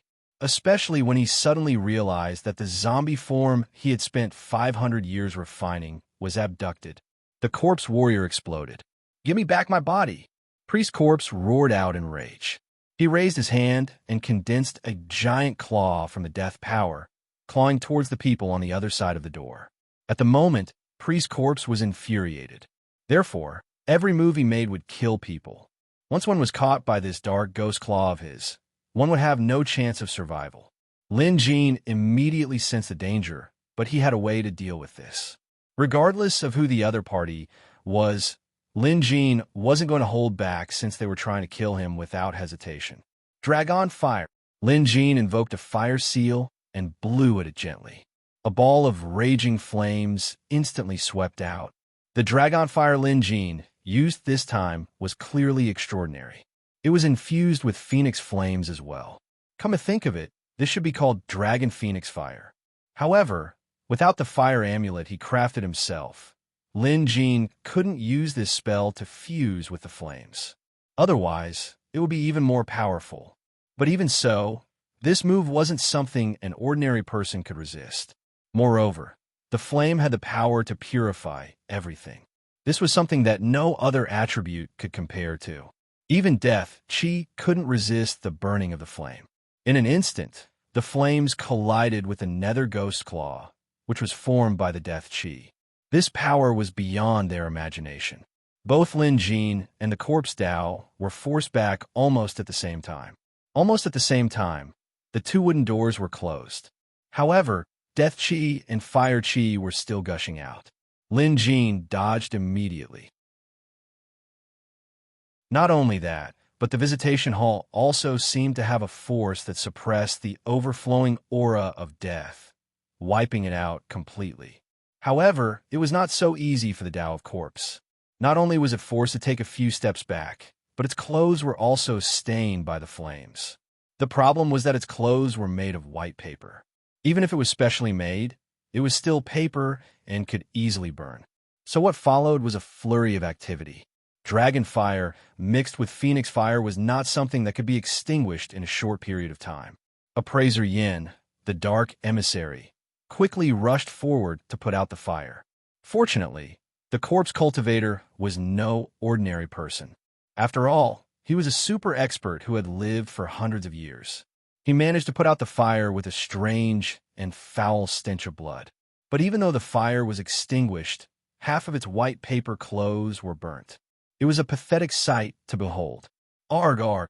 At this moment, the corpse path let out an inhuman roar. It was about to go crazy. To be honest, this little wound was nothing to it. Even if the entire body of this white emissary zombie was burned out, it wouldn't care. What it cared about was the fact that the zombie body it had been refining for centuries had been taken away. Anyone would go crazy if this happened to them. Once a person went insane, they needed to vent their anger. The corpse Tao was the same. It immediately began slaughtering the members of the Demonic Appraisal Association. Fortunately, it knew Appraiser Yan's value, so it didn't go crazy enough to attack him. On the other hand, many of the unimportant minions died. Their blood was sucked out and they all died horribly. After venting its anger, the corpse Tao regained its composure. It spat out a cloud of blood mist which condensed in the air and transformed into a human figure wearing a beast mask. Find out who this person is. I want him to die without a burial place. The corpse Tao's voice was laced with murderous intent. Appraiser Yan's expression changed slightly when he saw the human figure. Of course, this change didn't escape the corpse Tao's eyes. Appraiser Yan, do you know something about this person? The corpse Tao's voice sounded menacing. Shocked, Appraiser Yin immediately bowed and said, I've heard of this person. If I'm not mistaken, this person should be the curator who's been in the limelight recently. Curator? The corpse Tao mumbled softly before falling into deep thought. Clearly, to it, no matter who it was, anyone who dared to take away its zombie body was an irreconcilable enemy. There was absolutely no possibility of reconciliation, so it had to take back its zombie body. However, it had a huge question. How did the curator enter its master's hidden realm? The corpse Tao couldn't figure this out. It had asked its master, the Tao Lord, and the latter told it that only those with wooden tokens could enter. Could it be that the curator is one of the wooden token holders?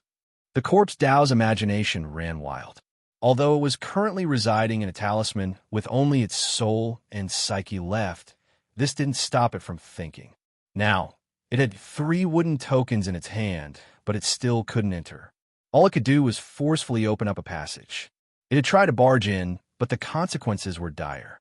Hence, it gave up on the idea and turned that place into a place to refine corpses. Wait a minute. If the curator can freely enter and exit Master's hidden realm, doesn't that mean he has mastered Master's secret and might even become the next Tao Lord? The corpse Tao thought of a terrifying possibility. It obviously wouldn't allow that to happen. All these years, it had been scheming and plotting, all for the sake of spying on its master's hidden realm. After putting in so much effort, if someone else were to reap the fruits of its labor, it wouldn't be able to rest in peace. Find out about the curator's whereabouts. I want to meet this person. If he returns my body to me, I'll let him go. If he doesn't, I won't hesitate to stir up a bloody storm. The corpse Dao's face was ferocious. Appraiser Yan's heart skipped a beat. He was considered the corpse Dao's disciple, so he had always received the corpse Dao's teachings. That was why he was so capable. He had also learned the corpse Dao's forbearance and treachery. After so many years, Appraiser Yan had never seen the corpse Dao in such a bad mood. Clearly, something big was about to happen.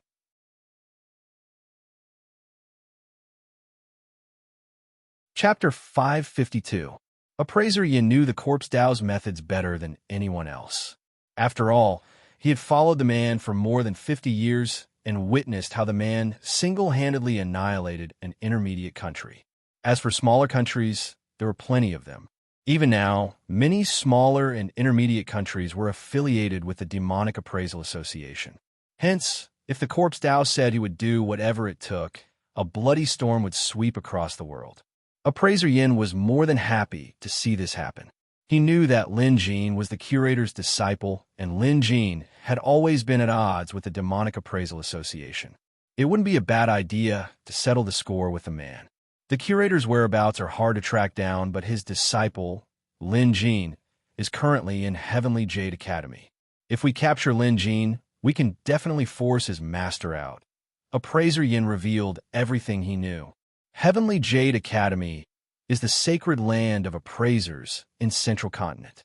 So what? Others might be afraid, but I'm not. So what if it's a premium country? So what if it's Heavenly Jade Academy? I'm going to kill whoever I meet today. The corpse Dao's eyes were no longer calm. Appraiser Yin nodded. He had always thought that the Demonic Appraisal Association was too low profile. Now, they could finally show off their strength. This was exactly what he wanted. More importantly, they had the strength to do so. Next, the Dao corpse immediately used the number 2 wooden tablet to forcibly open the number 2 wooden door, releasing a zombie beast from inside. This was the pet beast he had formed a blood contract with years ago. Similarly, it had been nourished by the aura of death for centuries and turned into a zombie beast.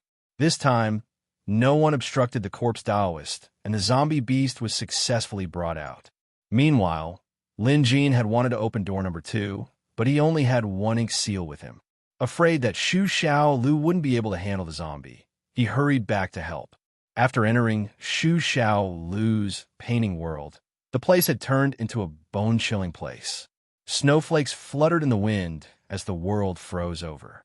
Xu Xiao Lu hovered in the air, looking down at the frozen lake beneath his feet with a solemn expression. Once Lin Jin arrived, Xu Xiao Lu said, "This zombie is really something. I can't do anything about it, so I could only seal it down here for now." There was an unprecedented sense of defeat in his tone. From Xu Xiao Lu's tone, Lin Jin could tell how difficult it was to deal with that zombie. Even if we combine our powers, it won't work. Lin Jin had privately assessed his current strength. His rank 5 blood contract beast, Xiaohua, was definitely one of the upper echelons among rank 5 beasts. In addition, he had formed a blood contract with his second pet beast, the ghost blood beast. In this world, the number of people who could rival him could be counted with one's fingers. Xu Xiao Lu wasn't weak either. He was even stronger in some aspects. If the two of them couldn't deal with it even after joining hands, then just how strong was this zombie? Zombies are neither dead nor alive.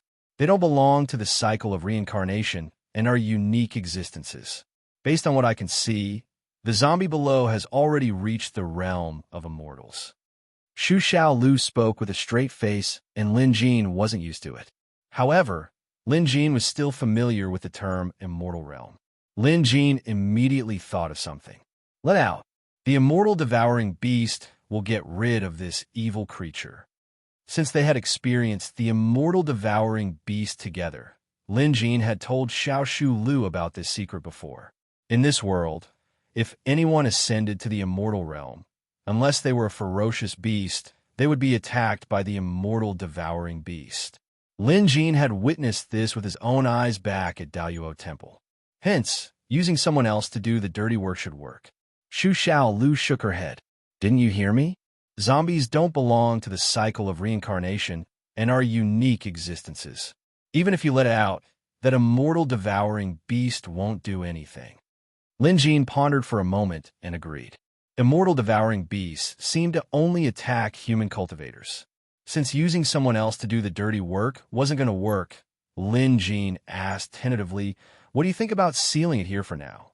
Just as he said that, a loud rumble came from the frozen lake below. The ice began cracking and an aura of death seeped out from the cracks. Xu Xiao Lu's expression darkened. Looks like sealing it won't work. Lin Jin, bring Shang'er in here. With the three of us working together, we might just be able to kill this zombie. Surprisingly, Lin Jin didn't dare to bicker with Xiao Shu, who was getting serious. He obediently accepted the ink seal from Xiao Shu and brought Shang'er back to the room. Shang'er was a rank 5 monster, so her strength wasn't inferior to Lin Jin's. With the three of them working together, they were the strongest team they could come up with. By then, the zombie had broken out of the ice, and the aura of death began to seep into Xu Xiao Lu's realm. This thing can't be left alive. Xu Xiao Lu was the first to attack. She stood high above, and with a grab, the surrounding rocks gathered together and began crushing the zombie's body. As though it was being crushed by the weight of a few mountains, a violent rumble came from below, and the lake water instantly collapsed. In Xu Xiao Lu's painting world, her strength was undoubtedly the strongest. Changing the environment to create an attack was Xu Xiao Lu's technique. In the next moment, the weather in the sky changed, and a bolt of lightning struck the zombie's head. With Xu Xiao Lu's abilities, summoning lightning within the painting world could be considered her strongest attack. Evil creatures like zombies would definitely be afraid of this kind of lightning. Lin Jin and Shang'er exchanged a glance before attacking together. Other than demonic arts, Shang'er's current technique was to control the ghost spirit sword under object manipulation. Shang'er loved this sword so much that she couldn't bear to part with it. Its offensive power was also astounding.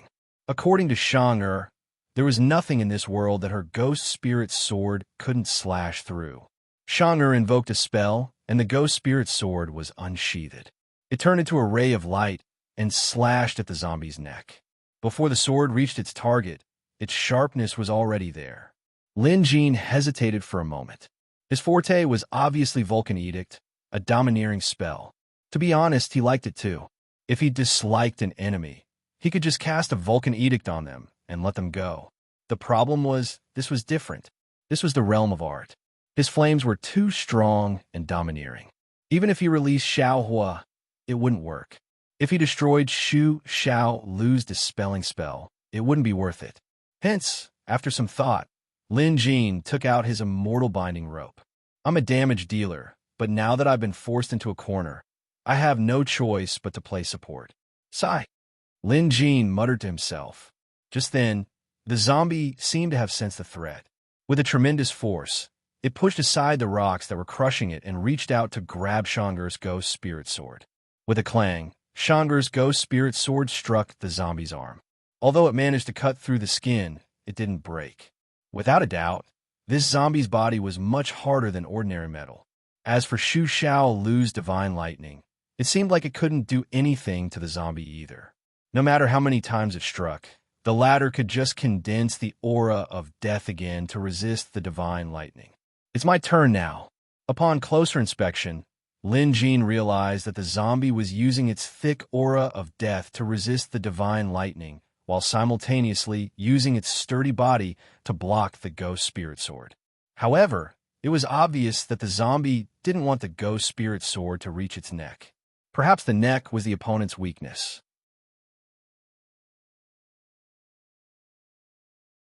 Chapter 553. Lin Jin felt that now was the perfect time to strike. Go! With a flick of his hand, the immortal binding rope shot out. Its speed was not the least bit slower than Shang'er's sword light. In the blink of an eye, the immortal binding rope had firmly bound the zombie.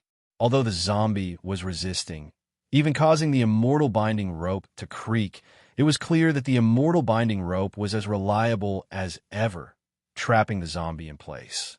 "Shang, slash it!" Lin Jin yelled. At a time like this, neither he nor Xiao Lu had enough offensive skills.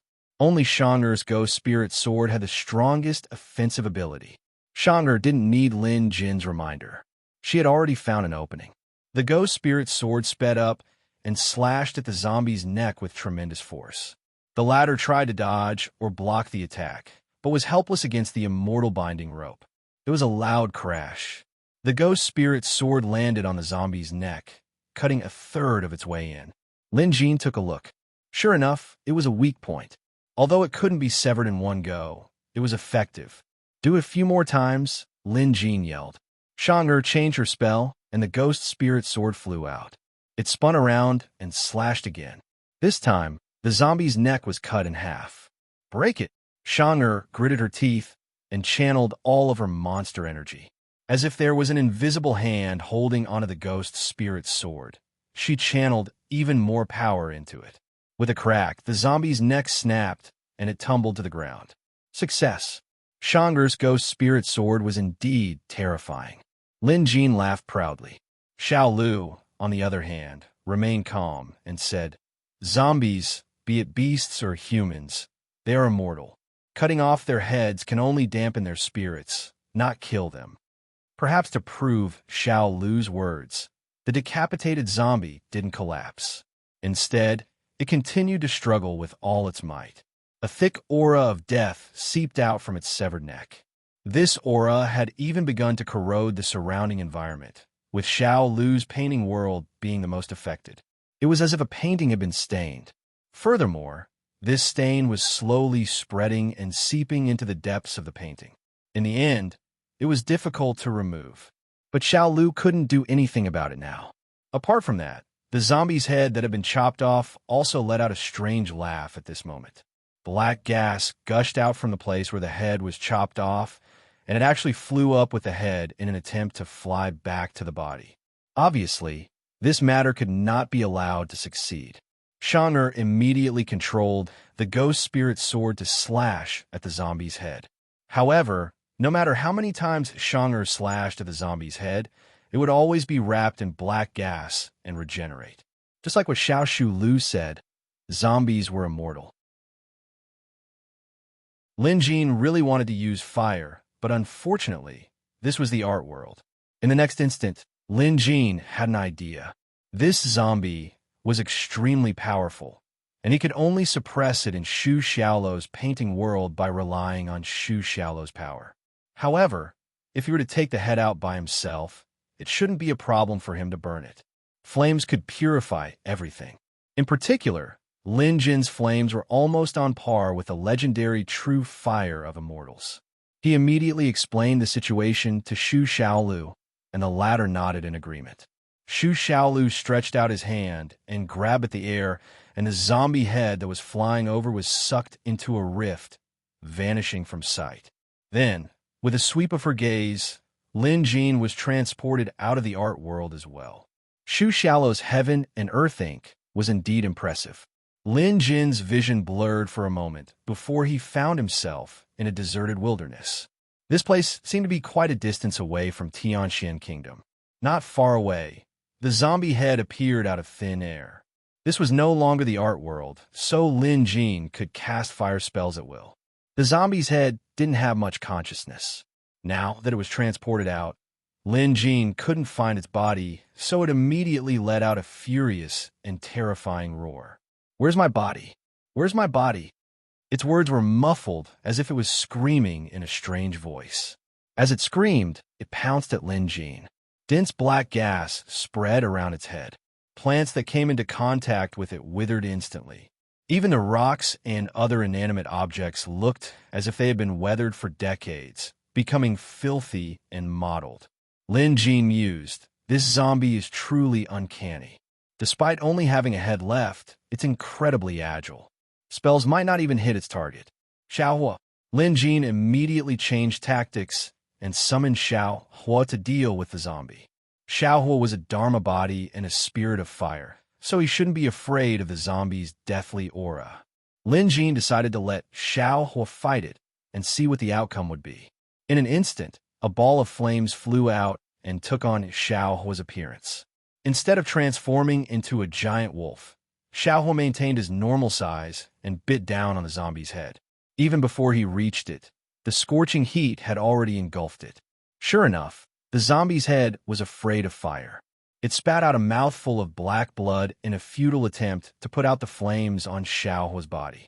The black blood was extremely viscous and carried a pungent stench. If an average person came into contact with it, they would be in deep trouble. Even Xiao Hua tried his best to avoid it.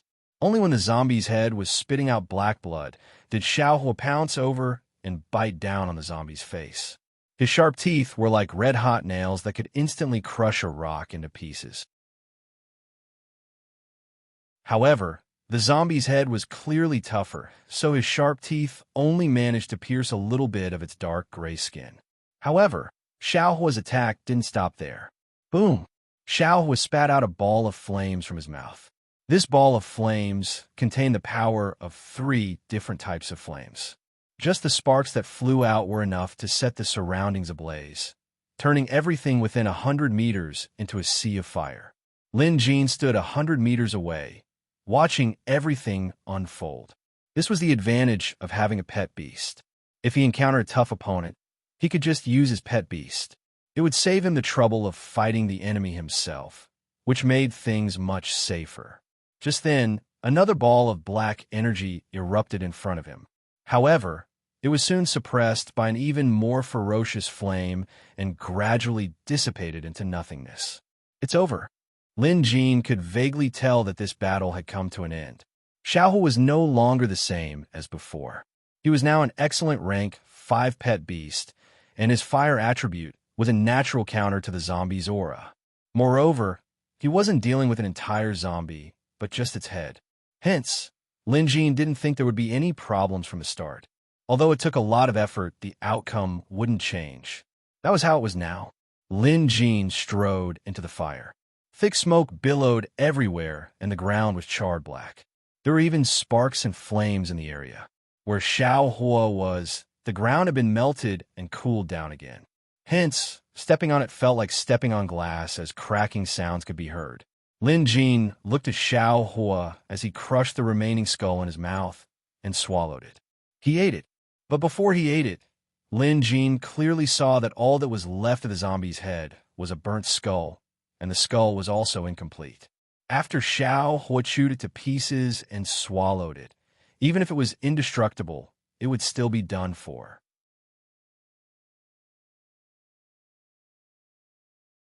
Chapter 554. Lin Jin was satisfied. The only problem was that Xiao Hua felt disgusted after swallowing the skull. But that was fine too. Xiao Hua's stomach was like a fiery hell. Even if there was any lingering aura of death, it would be completely destroyed in Xiao Hua's stomach. Does it taste good? Lin Jin looked at Xiao Hua, who was walking over, and asked for some reason. Xiao Hua obviously wouldn't answer. After recalling his pet beast, Lin Jin looked around at the mess around him. He took out the water reservoir armor and activated it. Instantly, a strong wave of water vapor rippled out. Vaguely, the vapor condensed as if a large hand was soothing the surroundings. In an instant, the flames and smoke dissipated. Although it wasn't enough to restore vitality immediately, it wouldn't take long before this place was brimming with life again. Lin Jin then used his Cosmos ink to quickly return to Xiao Shu Lu's art world. When he returned, his surroundings had changed drastically. Below him, it was pitch black. The zombie's body was emitting a dark aura, corroding Xiao Lu's art world considerably. Shu Xiaolu was clearly out of tricks, and so was Shang. While Lin Jin was away, the zombie's body had also changed. Perhaps it sensed that its head had been destroyed. A hole opened up on the zombie's stomach. It looked like a mouth. Also, a pair of bloody eyes opened up on its nipples. Those evil eyeballs darted around in a horrifying manner. How could this be? Lin Jin was taken aback. This zombie's aura was several times stronger than before, completely incomparable to the head from before. Frankly speaking, even if Xiao Hua were to fight this zombie outside, he probably wouldn't be able to win. This zombie's corpse energy has already reached its peak. It has already reached the immortal realm. And because the corpse energy is undying, the more you dismember it, the more powerful its remaining body will be. The previous method won't work. Xu Xiaolu's expression turned even more serious. Perhaps because of her past, she was wary of zombies like this. Then let's let it out and fight it to the death. Lin Jin felt that if the three of them worked together, they could at least put up a fight. Coupled with the fact that his flames were a natural counter to evil creatures like zombies, they stood a chance. Xu Xiaolu shook his head. I've been suppressing its corpse qi all this time. If it were outside, its corpse qi and power would be 10 times stronger. No one would be able to fight it. This was not something Xu Xiaolu said carelessly. It was the truth. In the art world, she could indeed suppress others. But if she couldn't even deal with an enemy in the art world, then it would be even more impossible for her to deal with them outside. Then what should we do? Shang'er was also anxious. She had already used all her skills, but whether it was her magic or the ghost spirit sword, she was unable to seriously injure the headless zombie. This headless zombie has turned into demonic energy. Looks like it lost its head, which led to its obsession, turning it into a demon. Lin Jin observed carefully. Right after he said that, he had a flash of inspiration. With a flip of his hand, a unique sword appeared in his grasp. This sword was the Demon Slayer from the Museum of Deadly Beasts. The moment the Demon Slayer appeared, it startled the headless zombie below. The pair of eyes on its chest immediately looked up, and the fangs in the mouth that had been separated from its abdomen let out a deafening roar. The next instant, the immortal binding rope on its body was freed. This was the first time the immortal binding rope's golden glow was affected by the demonic energy as it dimmed. Lin Jin knew that the headless zombie was now stronger than an average immortal. Even the immortal binding rope couldn't handle it. He quickly recalled the immortal binding rope. This was a true treasure. If he lost it, Lin Jin would be heartbroken. Without the immortal binding rope's restraint, the headless zombie leaped up, bringing with it the ferocious demonic energy. Seeing this, Lin Jin could only give it a try and toss the Demon Slayer out. Shang'er, stab it with this sword. Lin Jin shouted. Shang'er immediately invoked a spell and cast object manipulation, controlling the Demon Slayer to stab the zombie. With a gust of wind, the Demon Slayer instantly pierced the headless zombie's abdomen. The demonic energy that even the ghost spirit sword couldn't pierce through was like a thin sheet of paper under the Demon Slayer, easily piercing through. In an instant, the Demon Slayer pierced through the headless zombie. Then, under Shang'er's object manipulation, it came crashing down. With a loud boom, the headless zombie was nailed to the ground by the Demon Slayer. Strangely enough, after being nailed to the ground by the Demon Slayer, the headless zombie stopped moving as if it was a real corpse. However, the situation wasn't as simple as it seemed.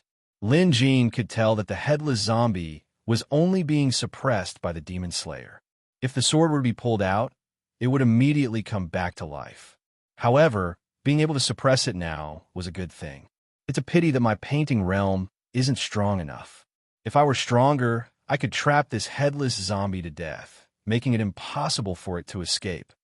Xu Xiaolu's brows relaxed. She could tell that the danger had been averted. Not only did the Demon Slayer seal the headless zombie, but also sealed off the zombie's overflowing demonic energy. Although it wasn't completely destroyed, as long as the Demon Slayer wasn't pulled out, there shouldn't be a problem. Lin Jin, where did this sword of yours come from? Now that her worries were gone, Xu Xiaolu resumed her innocent questioning mode. She was clearly curious about the Demon Slayer that could seal this headless zombie.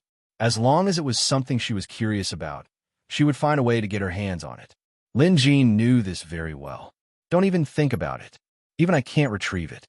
If I do, it'll be the same as unsealing this headless zombie. Lin Jin shrugged, expressing his helplessness. Come to think of it, his heart ached. This was the museum's Demon Slayer. If he were to use it to seal this headless zombie, what would he do if he ran into a demon in the future? However, there was no helping it. He could only take it one step at a time. For the time being, This headless zombie could only be sealed in Xu Xiaolu's painting realm. Naturally, Xu Xiaolu and Shang'er began asking about this headless zombie's origins. Lin Jin suddenly remembered that there was another door in the visitation hall that hadn't been opened yet. If there was another zombie in that door, things would get troublesome. At the thought of this, his expression darkened. Lin Jin clearly knew that with their current strength, sealing one immortal-level zombie was already their limit. They wouldn't be able to handle another one. They only had one demon slayer, no more. But just because they couldn't handle it didn't mean they couldn't check it out. Moreover, Lin Jin remembered the mysterious door and silhouette when he pushed open door number 3. Someone was obviously trying to release the zombie in door number 3, but Lin Jin was one step ahead of them. Would that person attack the thing in door number 2? That was hard to say.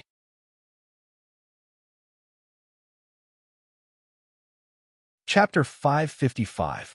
Lin Jin deduced that the figure was most likely a member of the Demonic Appraisal Association. That was probably the reason why they went around seizing wooden tokens. At this, Lin Jin didn't have time to explain. He immediately opened the door to the visitation hall and entered. When he arrived at door number 2, Lin Jin took a deep breath and placed both hands on the door. When he pushed the door open, it was either empty or there was something inside. Instead, Lin Jin hoped that there was something inside, because if it was empty, the Demonic Appraisal Association might have gotten to it first. This wasn't what Lin Jin wanted. No matter what, he had to open the door a little to see what was going on. At this, Lin Jin exerted more force. Just like the previous 2 times, Lin Jin was already familiar with the process. Hence, he managed to push the door open smoothly, leaving a gap that was as wide as a palm's width. He immediately sensed an aura of death. However, it wasn't as dense as it seemed. Since there was an aura of death, it meant that there was a zombie inside. Lin Jin immediately perked up. However, he soon realized that other than some lingering aura of death, there was nothing else behind door number 2. At this discovery, Lin Jin's heart sank. This was bad.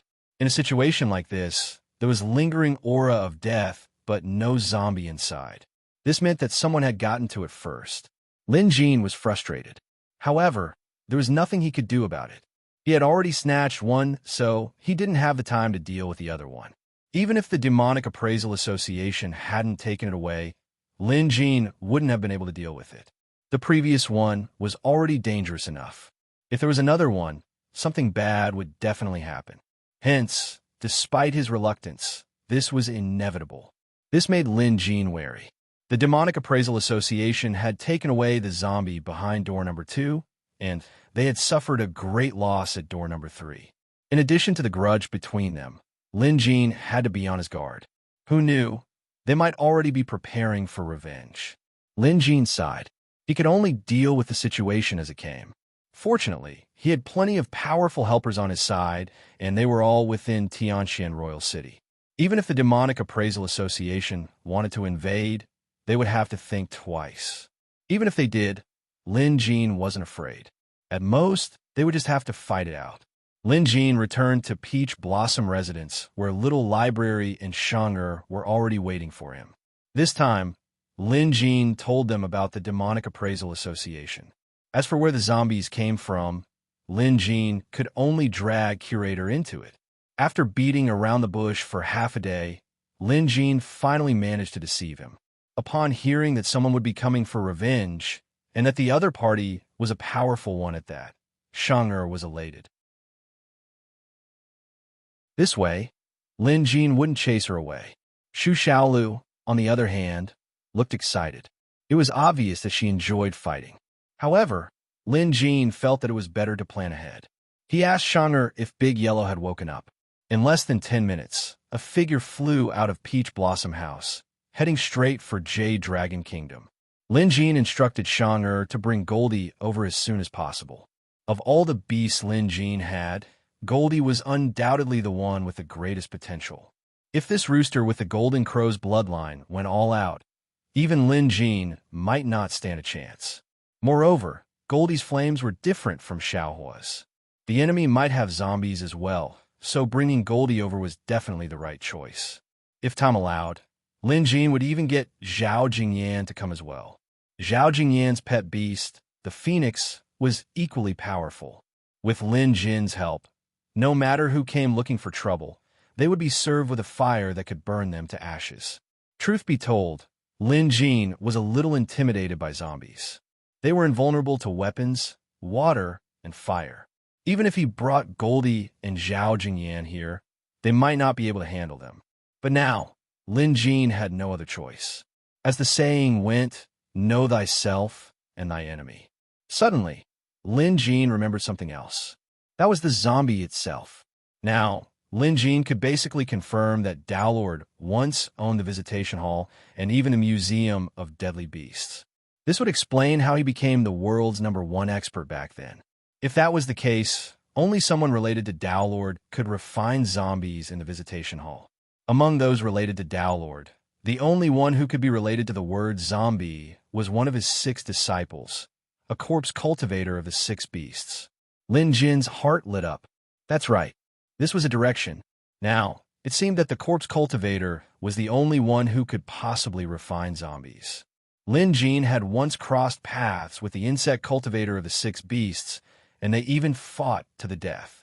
In the end, he managed to kill the insect cultivator by sheer luck, and that was how he obtained the immortal binding rope. Since they were Daelor's disciples, they must have lived for at least several hundred years. Lin Jin couldn't afford to underestimate such existences. He had to plan ahead and plan ahead. Perhaps Daelord's heavenly tome contains information about his disciples. If that's the case, I must borrow Daelord's heavenly tome as soon as possible, Lin Jin mumbled to himself. But before that, he had one more thing to do, and that was to inform Zhao Jingyan.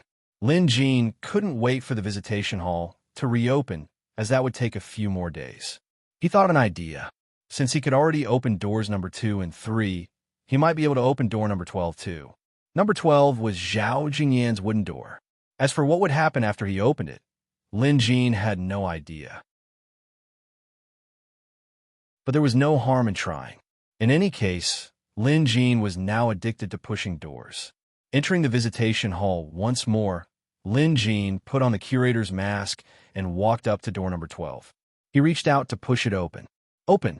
Crimson flames erupted from Lin Jin's body. With his previous experience of opening doors number 2 and 3, Lin Jin easily pushed door number 12 open. He really did it. Lin Jin was overjoyed. He had just stumbled upon another secret of the Visitation Hall. As the curator, he could actually push open other visitors' doors. Although he didn't know what this was for, Lin Jin thought it was a good start. Behind door number 12 was a mysterious space.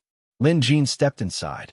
Although it was pitch black all around, he could see something flickering in and out of sight not too far away. It was wooden token number 12. Lin Jin perked up and reached out to grab it. Strangely enough, there was nothing here, but Lin Jin's hand was met with an endless resistance. For the first time, Lin Jin was forced back. That resistance was clearly stopping him from getting closer to wooden token number 12. However, Lin Jin could now get a clearer look. It was as if there was a layer of glass shrouded in mist. On the other side of the glass was a silhouette whose figure resembled Zhao Jingyan. Wooden token number 12 was hidden in her dress. Lin Jin had a rough idea. This time, Lin Jin mustered all his strength and extended his hand as if trying to pierce through a transparent wall of air. This time, Lin Jin was using all his strength. His body was inching closer and closer to the wooden plaque. When he was about 2 feet away, Lin Jin knew he couldn't get any closer. This place had already reached his limit.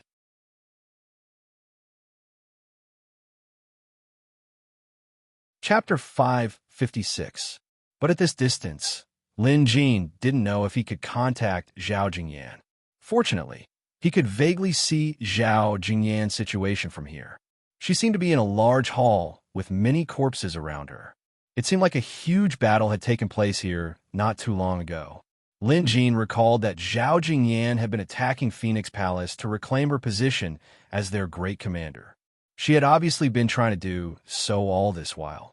Lin Jin wondered if she had succeeded. Lin Jin felt a little guilty for not being of much help in this matter. But on second thought, It wasn't as if he hadn't helped at all. Allowing Zhao Jingyan's phoenix to rise from the ashes was the biggest favor he could offer her. Without this, Zhao Jingyan couldn't have retaliated. Lin Jin couldn't hold on much longer in this situation, so he tried using the curator's voice. Zhao Jingyan, if you can hear me, please come to Tianxian City within 3 days. I need your help. Lin Jin repeated this a few times. Then, he noticed Zhao Jingyan looking around in surprise through her hazy state. He knew that she had heard him. It's good that you heard it. Unable to withstand the pressure, Lin Jin had no choice but to retreat out of door number 12. It wasn't until he was outside that the pressure disappeared. Lin Jin panted heavily. Truth be told, this was a sign that his strength had improved. Had it been before, he might not even be able to push open a wooden door, let alone resist this overwhelming pressure. This also meant that Lin Jin's strength had improved by leaps and bounds. Pushing open the wooden door and contacting the visitors was Lin Jin's biggest discovery today.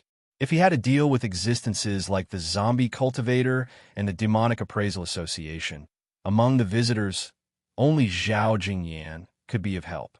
As for the others, after giving it some thought, Lin Jin decided not to involve them. This wasn't an enemy on the level of an intermediate country. A rank 4 pet beast wouldn't be able to deal with them. At this point, only a rank 5 pet beast or above could join the fray. Lin Jin believed that Zhao Jingyan would rush over as soon as she heard the news. Just as Lin Jin expected, Zhao Jingyan was currently in Phoenix Palace's main hall. She had just joined forces with some of her loyal subordinates to launch a counterattack against Phoenix Palace. After several days of battle, she finally achieved her long-cherished wish of reclaiming Phoenix Palace. This battle could be said to be world-shaking. Quite a number of countries were affected as well. Zhao Jingyan's success this time wasn't only due to her rapid growth in strength and the fact that she had a rank 5 Nirvana Phoenix as her pet beast. It was also because she had obtained the support of several hidden elders within the Phoenix Palace. Originally, in Zhao Jingyan's eyes, these reclusive elders were already dead. She didn't expect them to still be alive. If it weren't for the help of these elders, it would have taken Zhao Jingyan a long time to regain her position as Great Commander. Many people had died in this battle. However, there was nothing she could do about it. Who asked those people to be so obstinate? Zhao Jingyan had no choice but to start a massacre. In this battle, everyone witnessed the terror of Zhao Jingyan's rank 5 Phoenix pet beast. Later, Zhao Jingyan found out that the reason the secluded elders of Phoenix Palace were willing to help her was because they saw her Phoenix pet beast after it underwent nirvana. According to the elders, only a Phoenix that had undergone nirvana would be the true Phoenix god, and only then would it be qualified to lead Phoenix Palace. In short, Zhao Jingyan had obtained her wish this time. She had unified the Phoenix Palace and killed off all those who had betrayed her. Just then, she heard the curator's voice. At first, Zhao Jingyan thought she had misheard. This wasn't the visitation hall, so how could she have heard the curator's voice? However, the voice came again. This time, she was sure she had heard it. It wasn't an illusion. Great Commander, what's wrong? A female officer asked softly. Zhao Jingyan shook her head, then asked the officer, "Did you hear something just now?" The officer shook her head. Clearly, only Zhao Jingyan could hear this voice. She looked surprised. Just then, an old woman walked over. She couldn't tell her age, but she was at least 100 years old. This old woman was a reclusive elder of Phoenix Palace. Her strength was outstanding, and she also had a rank 5 pet beast. Great Commander! The old woman walked over with a smile. Zhao Jingyan hurriedly bowed. Elder Phoenix Feather, you've pacified the rebellion, but Phoenix Palace has suffered a great loss and needs to recuperate. During this time, Great Commander must oversee Phoenix Palace, Elder Phoenix Feather said. Zhao Jingyan's heart sank at this. She had heard it clearly. The curator must have used some kind of long-distance voice transmission to tell her to hurry to Tianxian City as soon as possible. If it was anything else, Zhao Jingyan would have ignored it. But since the curator had summoned her, she had to go. There was no doubt about that. Hence, Zhao Jingyan told the others that she had to leave immediately. How can we do that? Elder Phoenix Feather was immediately unhappy. She had just said that Zhao Jingyan couldn't go anywhere during this period of time and had to oversee Phoenix Palace. Now, the other party wanted to leave immediately and even wanted to go to Sky Jade Royal City. Of course, she wouldn't agree. That won't do. Great Commander, you have to know your priorities. Phoenix Palace has suffered a great loss and needs you to oversee it. As a Great Commander, how can you leave now? You have to look at the bigger picture. Elder Phoenix Feather's face was filled with anger, and her words carried a hint of reprimand. Zhao Jingyan naturally knew this. She sighed, Elder Fengyu, it's because Jingyan knows what's important and what's not. That's why I must go. What did you say? Elder Phoenix Feather frowned, as if she couldn't believe that Zhao Jingyan would be so stubborn. No, in short, no matter how big the matter is, it's not as big as Phoenix Palaces. Elder Phoenix Feather was clearly determined to not allow Zhao Jingyan to leave. At this time, another old woman walked over. Relatively speaking, although this old woman had a head full of white hair, her posture was still tall and straight. She wore a fiery feather robe and looked very powerful. What's the matter? It was obvious that this old woman had also heard the noise and walked over to ask. Zhao Jingyan saw this and quickly bowed. Elder Huiyu. It was obvious that she was also one of the hidden elders of Phoenix Palace, and her status was even higher. This time, it could be said that Huiyu and Elder Fengyu had helped Zhao Jingyan a lot for being able to counterattack and reclaim the position of Great Commander. If it wasn't for these two hidden elders, it would have been impossible for her to return so easily.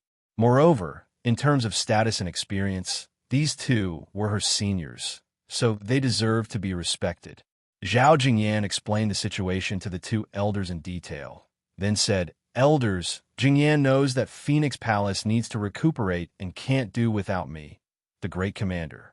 However, I owe Curator a debt of gratitude.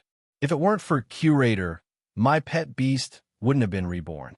Since Curator summoned me this time, Jingyan must go and help.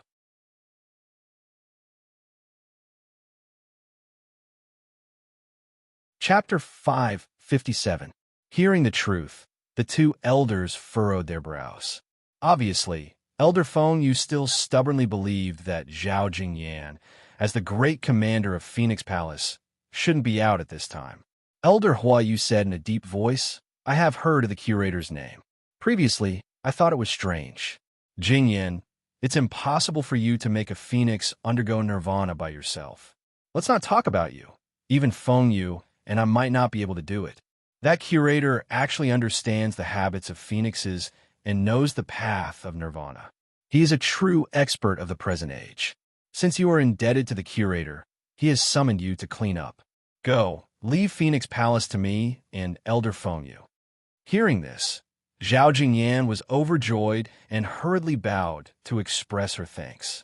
Elder Fengyu was shocked and had a puzzled expression. Elder Huiyu. The latter waved her hand, indicating that she would speak later. Although Elder Fengyu was unhappy, she could only swallow her anger and wait until Zhao Jingyan left on Phoenix Palace's phoenix, feathered flying beast, before she couldn't help but ask. Elder Huiyu said, This matter isn't that simple. You've also seen the phoenix beast after Jing Yin underwent nirvana. Her strength has increased by more than several times. To be honest, neither you nor I can do such a thing. This means that the curator is no ordinary person. Not long ago, I faintly felt an invisible force invading the Phoenix Palace through some unique method. I was unable to touch this invisible force, much less stop it. Now, it seems that it was the curator's method to notify Jing Yan. Elder Huiyu said, Let me ask you, such a top expert might have already surpassed Phoenix Palace.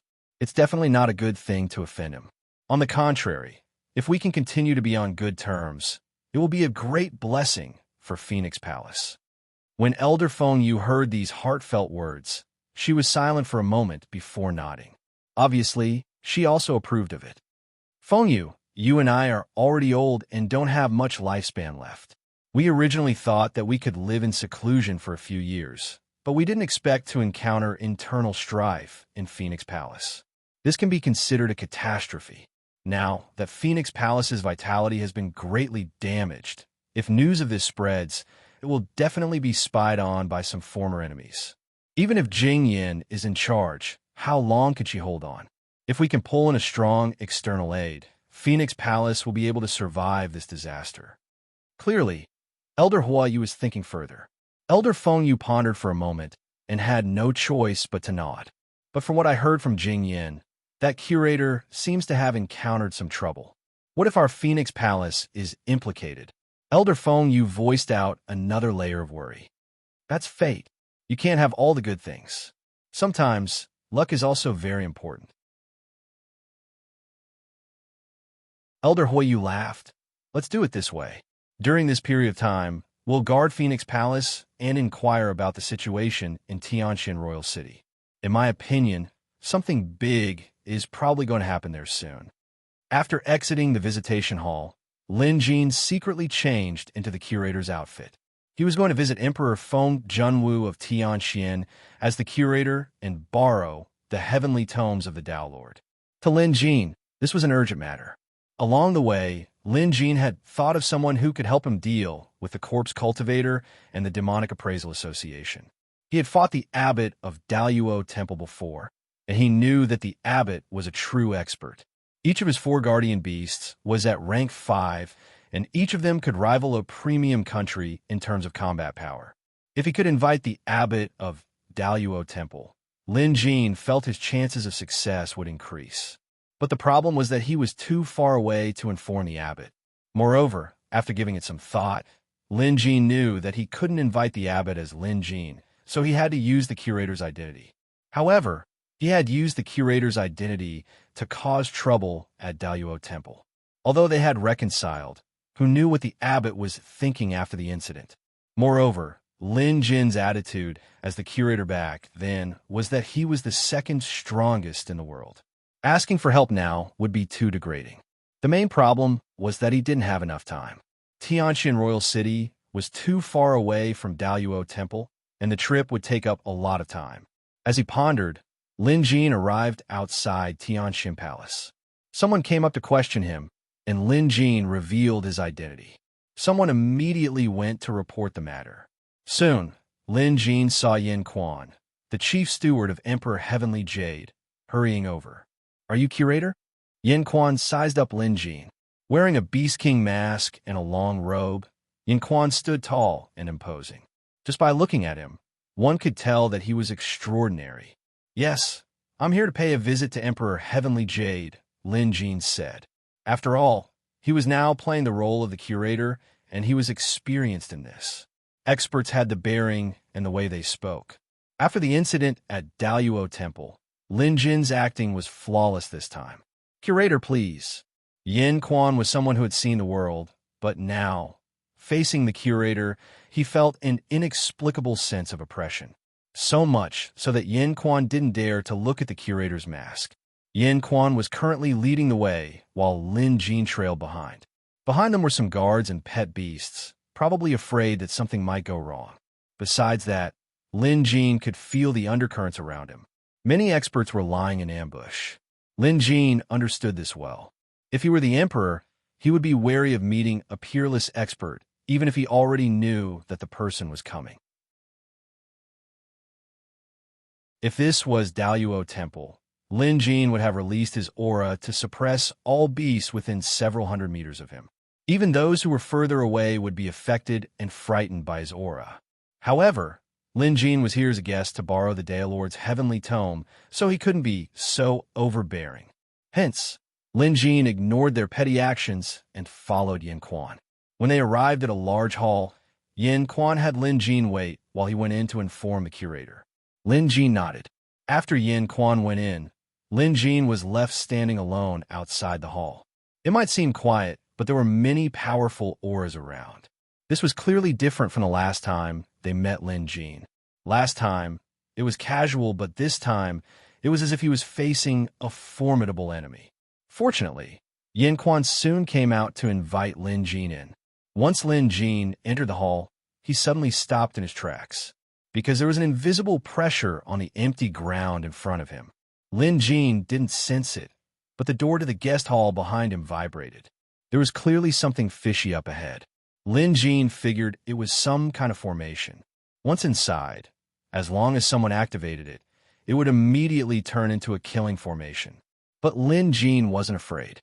No matter how powerful a killing formation was, as long as he opened the visitation hall, he could escape. Hence, after a moment of hesitation, Lin Jin let out a hearty laugh and strode forward. Emperor Feng Junwu's heart skipped a beat when he saw this from his throne. As the emperor, how could he not know that the curator had noticed something amiss? However, the man was bold and fearless. This made Feng Junwu feel a chill down his spine.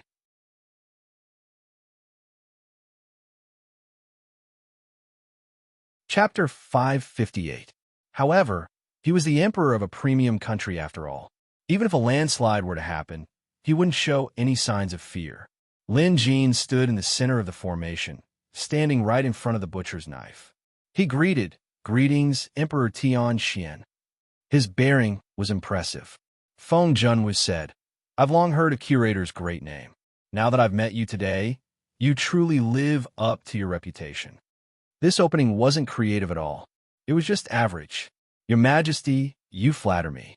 I believe my disciple, Lin Jin, has already told your Majesty why I'm here. I would like to borrow Lord Daoist's heavenly tome." Lin Jin's tone was much more domineering.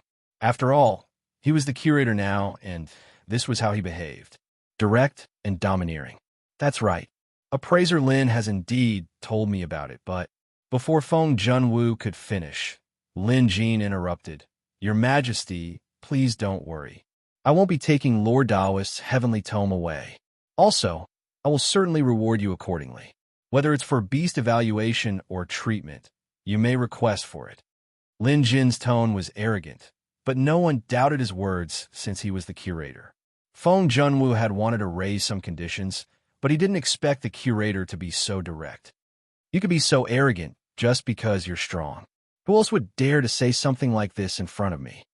Feng Junwu grumbled inwardly. Truth be told, curator had to be roped in. If they could be friends, they couldn't afford to be enemies. A person who could invade Daoyuo Temple alone and was escorted down the mountain by Daoyuo Temple's abbot and other eminent monks was someone even the heavenly spiral country wouldn't dare to provoke. Borrowing Lord Daoist's heavenly tome wasn't a big deal. However, this was a premium country after all. They couldn't just borrow Lord Daoist's heavenly tome on a whim. Even if it was for the sake of their reputation, they had to make the other party pay the same price. At this, Feng Junwu smiled. "What do you have in exchange, curator?" Lin Jin already had a plan for this. With a fling of his arm, he tossed something over to the throne. It was a small pouch about the size of a palm. It was bulging and obviously filled with a lot of things. "This is a pouch of beast food. It has its uses. In times of crisis, it can multiply the pet beast's strength. I think this should be enough," Lin Jin said nonchalantly. What he gave out was naturally a small bag of vigor pills. It was something produced by the Museum of Deadly Beasts Feed Mill. This was the most common, so Lin Jin didn't mind giving away a small bag. In his eyes, it was dispensable, but in the eyes of others, it was different. What kind of person was Feng Junwu? He was very knowledgeable, but even he had never heard of this kind of beast food in this world. He didn't go to get it himself. The mysterious servant behind him went forward and picked up the bag. After opening it, he took out a great strength pill and sniffed it. His eyes immediately flashed. Her excitement didn't escape Lin Jin's observation. The eunuch handed over the beast food in his hand and secretly winked at Feng Junwu. Feng Junwu calmed down when he saw this. There is no doubt that the thing given by the curator is a good thing. This has already been proven. In the Merak Imperial Palace, even Yin Quan didn't know that the person Feng Junwu trusted the most and relied on the most was this ordinary little internal official. Only the emperor, Feng Junwu, knew the identity of the eunuch. No one else, not even the princes and ministers, knew about it. Simply put, as long as the internal official nodded, Feng Junwu wouldn't suspect anything. Curator's generosity is enough to show his sincerity. "All right, in that case, I'll have someone fetch the divine book for you to take a look." Having said that, Feng Junwu immediately arranged for someone to fetch it. Upon hearing this, Lin Jin felt relieved. No matter what, this matter was finally settled. As long as he could borrow Daelord's divine book, everything else didn't matter. Lin Jin was filled with anticipation. He hoped to see something valuable from Daelord's heavenly scroll, including his 6 disciples. After all, Lin Jin was sure that the corpse cultivators and the Demonic Appraisal Association would come to wreak havoc. But before that, it would be good to know more about them. After a long while, the internal official finally returned with a scroll. It was so huge that it had to be carried on a tray. Just the width of the scroll itself was over 5 feet. It looked like a scroll prepared for a giant. It was also very heavy, probably at least a few hundred caddies. Yet, the internal official could carry it alone and come all the way here. This alone proved that he was no ordinary person. Lin Jin knew this very well. The internal official was a humanoid monster, probably at the peak of rank 5. His original form wasn't simple either. Instead of a wild beast, he was an old black tortoise. His abilities and cultivation level were definitely much higher than Shang's. Perhaps this old black tortoise was the true guardian beast of Heavenly Spiral Country. It was no wonder Emperor Heavenly Spiral would always seek the internal official's hints before anything else. However, Lin Jin had no intention of pointing it out. This was someone else's business. He just had to finish reading Daelord's divine book in the remaining time. Ha ha ha!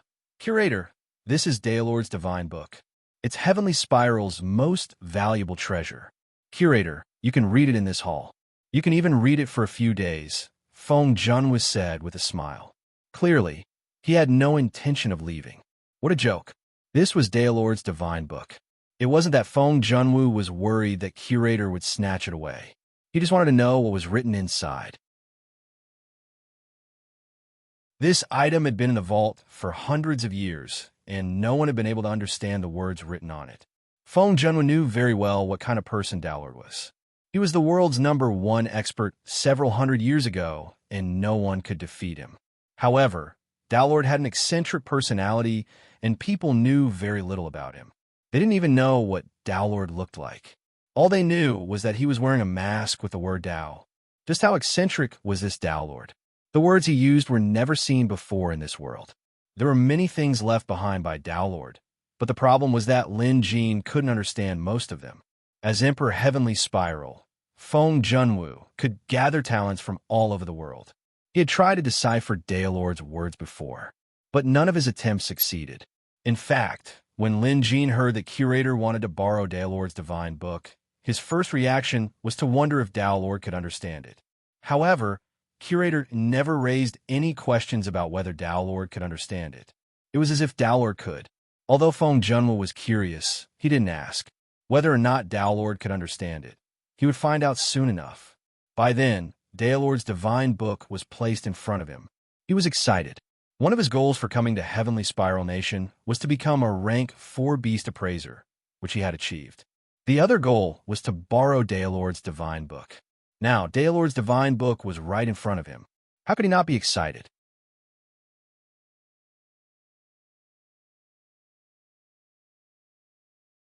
Chapter 559. Without further ado, Lin Jin saluted the attendant and eagerly opened the heavenly scroll. The eunuch wasn't surprised. Last time, he already knew that Lin Jin had seen through him. Today, it was Lin Jin's master, the legendary curator who could make Daluo Temple bow down to him. If his disciple could see through him, how could his master not? Since that's the case, I'll just return the gesture. The attendant didn't leave. He stood beside Lin Jin and stared at the Daelord's heavenly scroll. Like Feng Junwu, it was also curious. In particular, the little inner official had seen the Dao monarch with his own eyes. They even knew each other. Because of this, the little inner official knew the Dao monarch's methods very well. There was no doubt that the Dao monarch's heavenly book contained a shocking secret. It might be some kind of cultivation method. Unfortunately, it hadn't made any progress despite many years of research. The curator seemed to be able to understand the heavenly tomes he borrowed this time, so of course he wouldn't miss this opportunity. Lin Jin didn't care about Feng Junwu and the eunuch. He opened the scroll and saw the familiar handwriting. A Dao Lord's heavenly scroll. Sure enough, it was written by a Dao Lord because it was a language Lin Jin was familiar with. Soon, Lin Jin was immersed in it. Without a doubt, this Dao Lord's heavenly scroll didn't disappoint Lin Jin. It contained almost all the information he wanted to know. In fact, there were some that he hadn't thought of before. Lin Jin was mesmerized by the sight. This made the attendant beside him and Feng Junwu, who was already walking over, anxious. Both of them had doubted whether the curator could understand the strange words on the Dao Lord's heavenly book. From the looks of it now, this suspicion was no longer valid. The curator must be able to understand it. Otherwise, he wouldn't be so engrossed in it. There was no way he could fake it, and there was no need for him to do so. The curator could understand it. At the thought of this, the two of them felt like cats scratching an itch in their hearts. Their curiosity had reached its peak. Lin Jin didn't notice them at all. The Dao Lord's celestial tome contained far too much information. In truth, most of them were autobiographies. The Dao Lord was telling his own story. It was no exaggeration to say that the Dao monarch's writing style was not bad. Just reading this autobiography was like reading a fantasy novel. Some parts were very exciting. Just as Lin Jin expected, the Dao Lord was just like him, an unlucky transmigrator. Therefore, even if he hadn't seen this person with his own eyes, he still felt a sense of familiarity. This was the charm of being from the same hometown. Just like him, when the Dao Lord first arrived in this world, he was also a nobody. However, the Dao Lord was bound to rise to prominence because, just like him, he once owned the Museum of Deadly Beasts. Previously, this was just Lin Jin's conjecture. But after reading the contents of Dao Lord's heavenly scroll, it was confirmed. This made Lin Jin even more curious about what the heavenly scroll was talking about. Truth be told, Lin Jin felt like the path he was taking now was pretty much the same as Taoist Lord back then. If everything went smoothly, it would only take him a few years to become a legendary expert like Taoist Lord back then, or even surpass him. But a figure like the Dao Lord had still perished in the end. This was an extremely unpleasant feeling. This heavenly tome of the Dao Lord had been written when the Dao Lord was nearing the end of his lifespan. From the lines, one could see the unwillingness in the Dao Lord's heart at that time. For some reason, Lin Jin felt like he was looking at himself. It was as if he would have to walk the path of a Dao Lord all over again. This was clearly not what Lin Jin wanted to see. Since he was going to be reborn, he had to be perfect. Especially after learning about the immortal path, he had to seek the pinnacle of cultivation. Back then, Dao Lord had done the same. However, when he reached the immortal realm and wanted to eliminate demons like Patriarch Shui Pao, he accidentally revealed his immortal realm and was ambushed by a rank 9 immortal devouring beast. Although Dao Lord was strong enough to withstand the attack, he was gravely injured and his lifespan was reduced sharply. In the end, he died of depression. Lin Jin knew he would walk down this path if nothing went wrong. The only difference was that he had learned his lesson from the past. Dao Lord had left an inscription on the painting of the immortal devouring beast. To fight this beast, an immortal realm was far from enough. A rank 9 pet beast was required. This was the physique left behind by Dao Lord. Lin Jin felt like he had to work harder on this. Xiaohua was now rank 5, so he had to think of a way to promote him to rank 6. To others, upgrading from rank 5 to rank 6 was almost impossible, but Lin Jin had a way to do it. Although it was difficult, as long as there was a way, it was achievable. Dao Lord's heavenly scroll didn't stop there.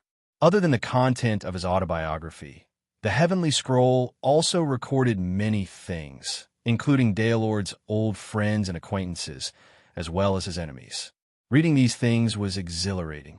Just like how the heavenly scroll described some of Dao Lord's female friends back in the day, it was an eyesore. Lin Jin was reading intently, unaware of the passage of time. A few hours had passed since he started reading. Feng Junwu and the eunuch were quite anxious during this time. They were now certain that curator could understand it. They wanted to ask, but seeing how focused the curator was, they couldn't bring themselves to ask. These few hours have been torturous. During this time, the second and third princes, Feng Zishan and Feng Ziqian, came to pay their respects. In fact, they had heard that curator was here, so they came to check things out. In the end, Feng Junwu completely ignored them. Given Feng Junwu's state of mind, he could easily guess what his two sons were thinking. However, he was too anxious to care about them. Hence, he asked them to wait outside. After all, wasn't Feng Junwu waiting outside as well? However, Feng Junwu had clearly underestimated how long curator was reading Daelord's Heavenly Scroll. The Heavenly Scroll contained too much information, more than 100,000 words. Some of them were about the Museum of Deadly Beasts and the Visitation Hall secrets. Other than that, there was also information about Daelord's 6 disciples. Lin Jin was immersed in reading about the Museum of Deadly Beasts and the Visitation Hall secrets. He pondered them over and over again, even sending his psyche into the museum to verify them. This took a lot of time. Little did he know that he would end up in a meditative state for 2 days. After 2 days, Feng Junwu couldn't take it anymore. He went back to sleep, leaving the little attendant to wait by his side. The little attendant was a black tortoise, so he could naturally tell that the curator was in a mysterious meditative state. Of course, he wouldn't disturb him. Not only would he not disturb him, even if others, such as Feng Junwu, wanted to disturb him, the little attendant would stop them. Others might not understand this state, but the attendant knew it well. However, to everyone's surprise, what was supposed to be a sunny day was suddenly replaced by a layer of gray clouds rapidly approaching. A few wild geese were flying in the sky when they accidentally bumped into this gray fog. In an instant, their blood was sucked dry, and they fell to the ground as dried corpses. Wherever the gray fog passed, the stench of death spread and life was cut off.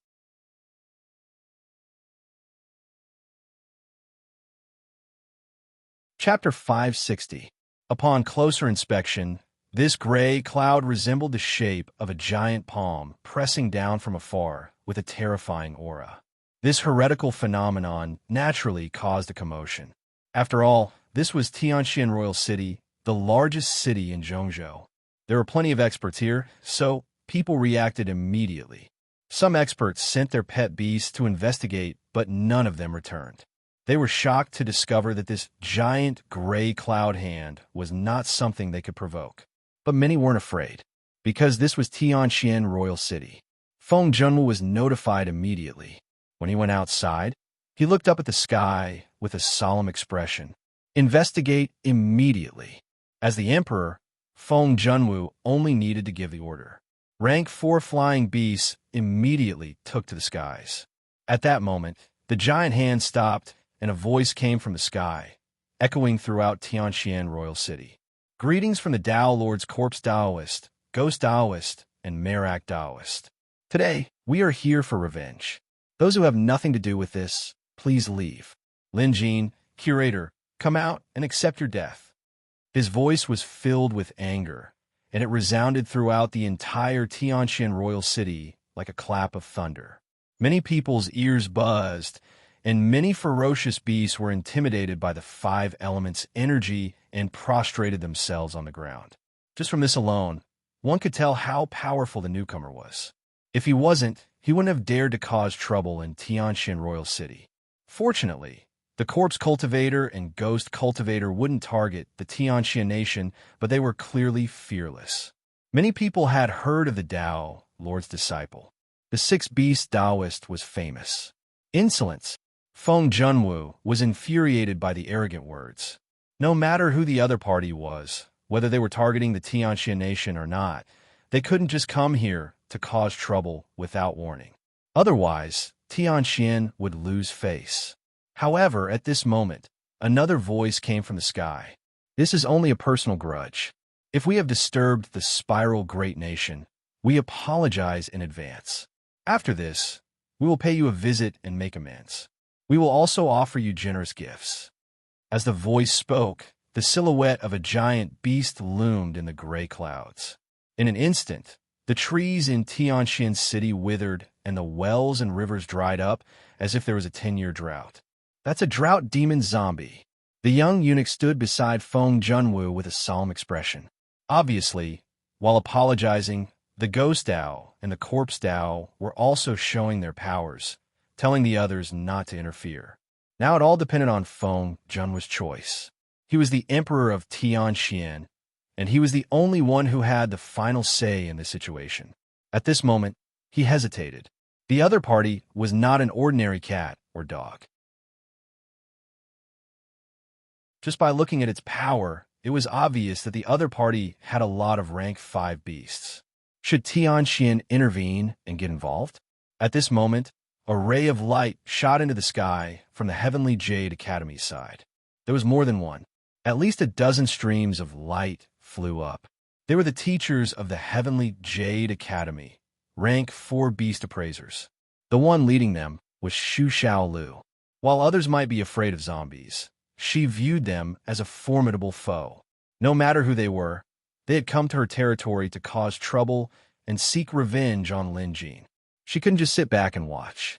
Feng Junwu looked at them from afar and was stunned for a moment. Then he said to the people beside him, "Pass down the order. Today the enemy is coming.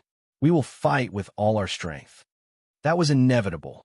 The Heavenly Jade Academy was one of the Heavenly Jade Nation's greatest assets. Now that the Academy had declared war, how could he remain indifferent? At the Emperor's order, another dozen figures flew up from the city. They were all generals in charge of guarding the royal capital. Their strength was extraordinary, and they could easily wipe out an intermediate country no matter where they were. Just then, a fire-feathered beast flew over from afar. The next instant, a woman leaped down from the beast's back. With a wave of her hand, a fire phoenix flew out and hovered in the air. That's someone from Phoenix Palace.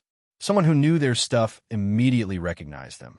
Phoenix Palace, that was also a behemoth. It was said to be the strongest force in the southern state. Even premium countries in the southern state were on equal footing with them.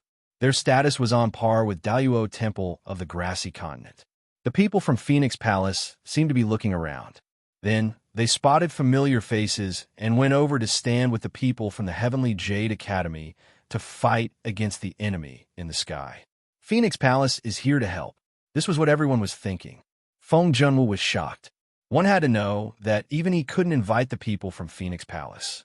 At this moment, he heard someone behind him exclaim, "Zhao Jingyan, why is she here?"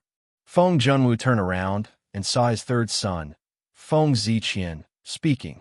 "Ziqian, come here." Feng Junwu saw the clues and immediately called Feng Ziqian over. After asking in detail, he found out that his son actually knew Zhao Jingyan. In addition, he also remembered that the great commander of Phoenix Palace seemed to have this name. That person is the great commander of Phoenix Palace? Feng Junwu stared at Feng Ziqian and asked. The latter nodded. "Are you two very close?" Feng Junwu asked again. Feng Ziqian nodded. "Very. How do you know each other?" This was Feng Junwu's biggest doubt, but Feng Ziqian didn't dare to speak about it. He kept his mouth shut, but in the end, he was forced to push the blame to the curator. "Father, I actually don't understand this either. It was the curator's magic. Why don't you ask him?" When Feng Junwu heard this, he understood. The great commander of Phoenix Palace, Zhao Jingyan, had traveled thousands of miles to help. So it was because of the curator. This curator was so impressive. Just then, Lin Jin walked out of the hall. The commotion outside was so loud that it sounded like thunder. No matter how focused he was, he could still hear it. Moreover, Lin Jin had finished reading Daelord's heavenly tome. He had been deep in thought. Lin Jin was now dressed as the curator. After he came out, he looked up at the palm-shaped cloud of death aura in the sky and mumbled to himself, "They're really here. Seems like that zombie is very important to them. Otherwise, they wouldn't be so angry." The next moment, a cloud appeared beneath Lin Jin's feet, and he flew up. Zhao Jingyan was elated to see the curator. She flew over at once and bowed at the curator. "Jingyan has been traveling day and night. I finally made it in time." Indeed, she had been rushing all the way. Lin Jin saluted. Thank you for your hard work. Zhao Jingyan nodded and stood behind Lin Jin. Shang'er came over too, along with Xu Xiaolu and the other teachers. Xu Xiaolu looked puzzled as she sized up the curator. Lin Jin didn't dare to look at her, afraid that Xu Xiaolu might notice something amiss. Hence, Lin Jin looked up at the sky and yelled at the cloud of death, Yin Yunxi, how dare you? His voice was authoritative without being angry. Everyone was stunned, wondering who this Yin Yunxi was. But at this moment, above the death cloud, the Dao corpse's face was filled with shock. Even his zombie face revealed an expression at this moment. How does he know my name? The corpse cultivator felt a chill run down his spine.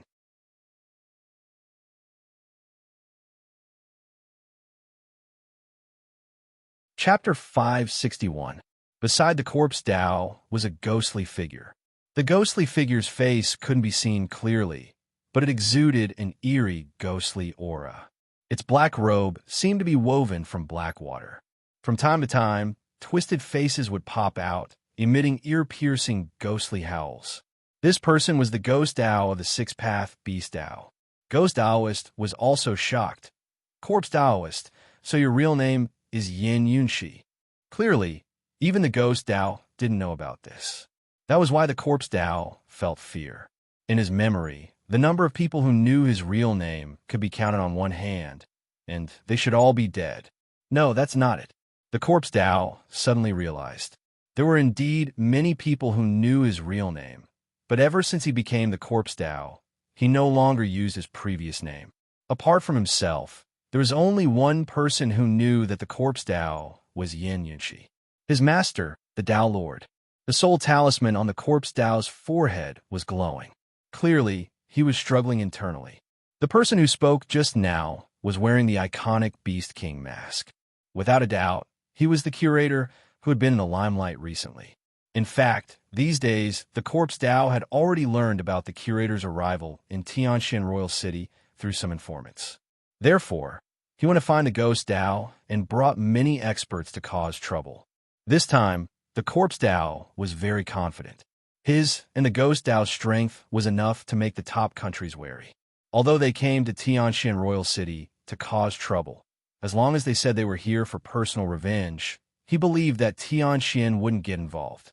But who would have thought that after the curator appeared, Tianxian would stand on the other side?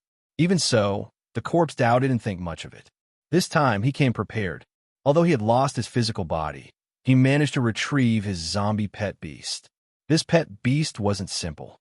In terms of combat strength, it was much stronger than his physical body. Moreover, this zombie beast of his had an extraordinary origin. After being nourished by the death aura for hundreds of years, it was now born. In the eyes of the corpse cultivators, it was enough to sweep across the world.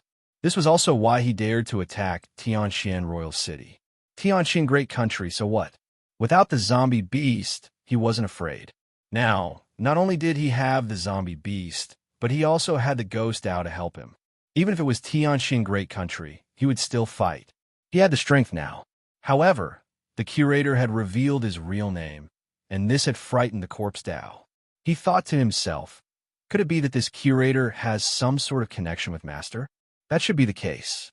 Otherwise, the curator wouldn't have been able to enter Master's hidden realm and take his body away. Thinking of this, Corpse Dao understood. Under normal circumstances, when it came to his teacher, Corpse Dao would at least be a bit scared. However, at this moment he made up his mind. Curator, you came just in time. The corpse cultivator revealed himself. At this moment, he was wrapped in a corpse cloth. This was caused by the Dragon Fire Art. However, at this moment, he looked even more terrifying and bizarre. Give me back my body, and I will leave immediately. The Corpse Dao said word by word. At this, Lin Jin understood. It turned out that the horrifying zombie body was the physical body of this corpse cultivator. No wonder this guy would attack like a madman and even offend the heavenly spiral great nation. However, now that the grudge had been formed, Lin Jin couldn't possibly return the man's body.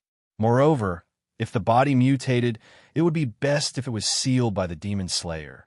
never to be seen again. Hence, Lin Jin shook his head. That body of yours is a scourge. I have destroyed it. What? The corpse Dao's lungs were about to explode at this. That was his original body.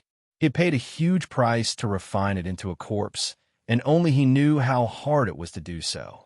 Because of this, he had led a miserable life for the past few hundred years. He had enjoyed nothing and was truly like a walking corpse. Just when he was about to reap the rewards, the other party had destroyed his physical body. Anyone else would be enraged and lose their mind at this moment. I will kill you. Enraged, the corpse Dao attacked without hesitation. Right now, he wanted nothing more than to hack the curator into 1,000 pieces. In an instant, an incomparably terrifying dragon roar rang out from within the gray clouds. Almost at the same time, a gigantic zombie dragon beast appeared. This was the corpse Dao's zombie pet beast. This was the first time Daoist Ghost had seen this zombie dragon beast. He said in shock, This is Daoist Dragon's six-clawed golden dragon. Daoist corpse, how did you get it? The Daoist of Ghost was indeed shocked, but in reality, he already had a guess. Back when his master, the Dao Lord, fell, the six beasts revealed their ambitions and went their separate ways. The strongest among them, the Dragon Dao, disappeared in just a few years, and no one knew if he was dead or alive. The Ghost Dao had never understood this, but now he understood. Back then, the corpse Dao must have plotted against Dragon Dao. Even his six-clawed golden dragon was stolen and refined into a zombie beast. Admittedly, the corpse Dao's methods were terrifying. The question was, how did the corpse Dao kill Dragon Dao? No one could figure this out. Back then, Dragon Dao was the strongest among the six beasts and was also the disciple most favored by his master, the Dao Lord. However, Gui Dao gave it a second thought. If it was a fair fight, even 10 corpse Daoists wouldn't be able to defeat Dao Long. Therefore, the corpse Dao must have used a sinister trick.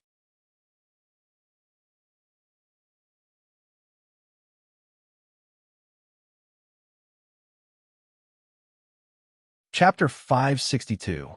The green flames were nothing to be scoffed at. Probably a condensation of fire poison. They were even more potent than normal flames. Open the door.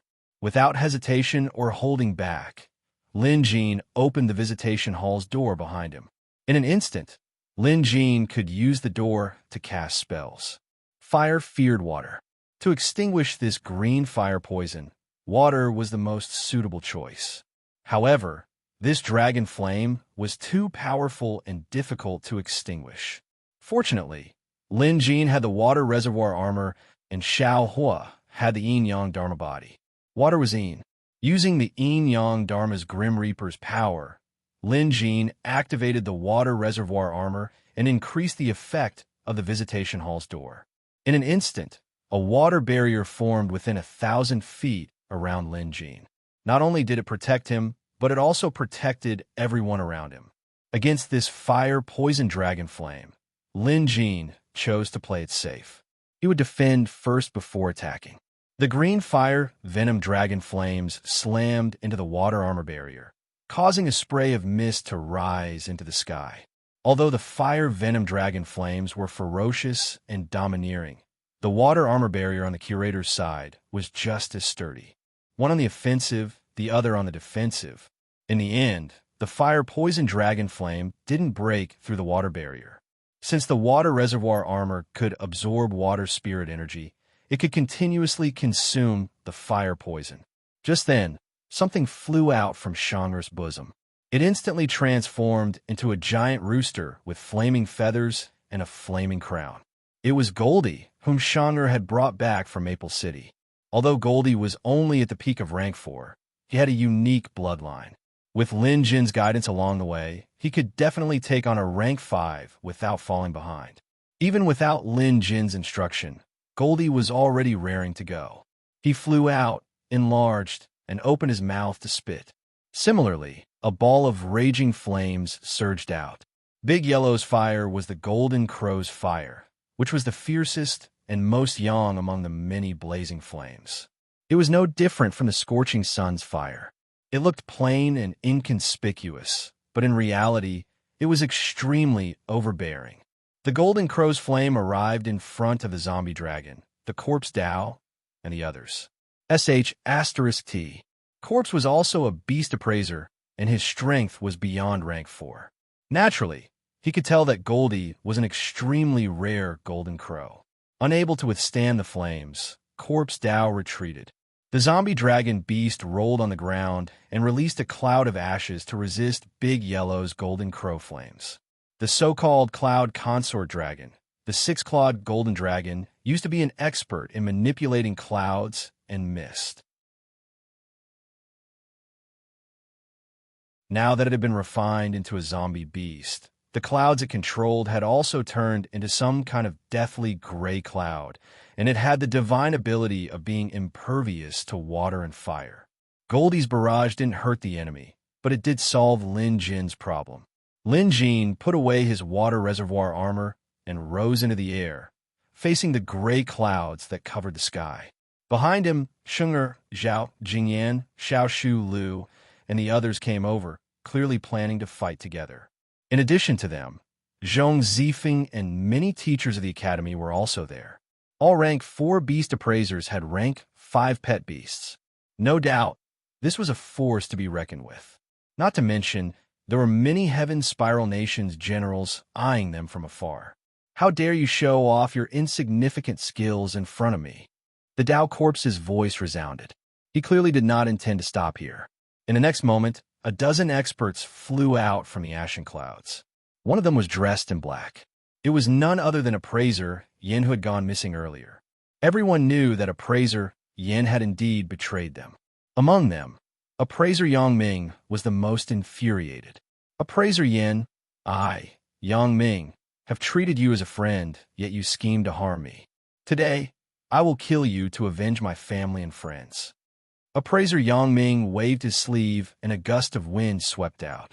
Then, a multicolored tiger lunged at Appraiser Yin. This multicolored tiger was obviously the one Shang'er brought out from the mountains.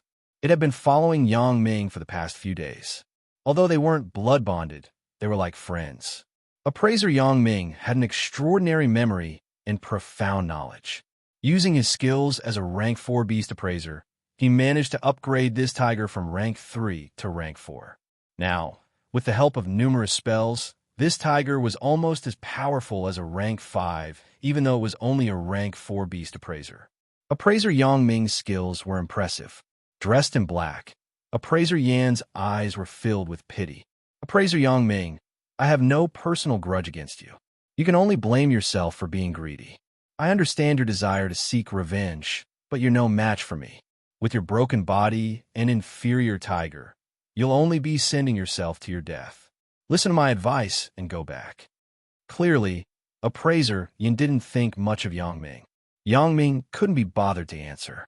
With such a deep grudge between them, there was no need for him to say anything. Using his finger as a sword, he thrust it at Appraiser Yin from a distance.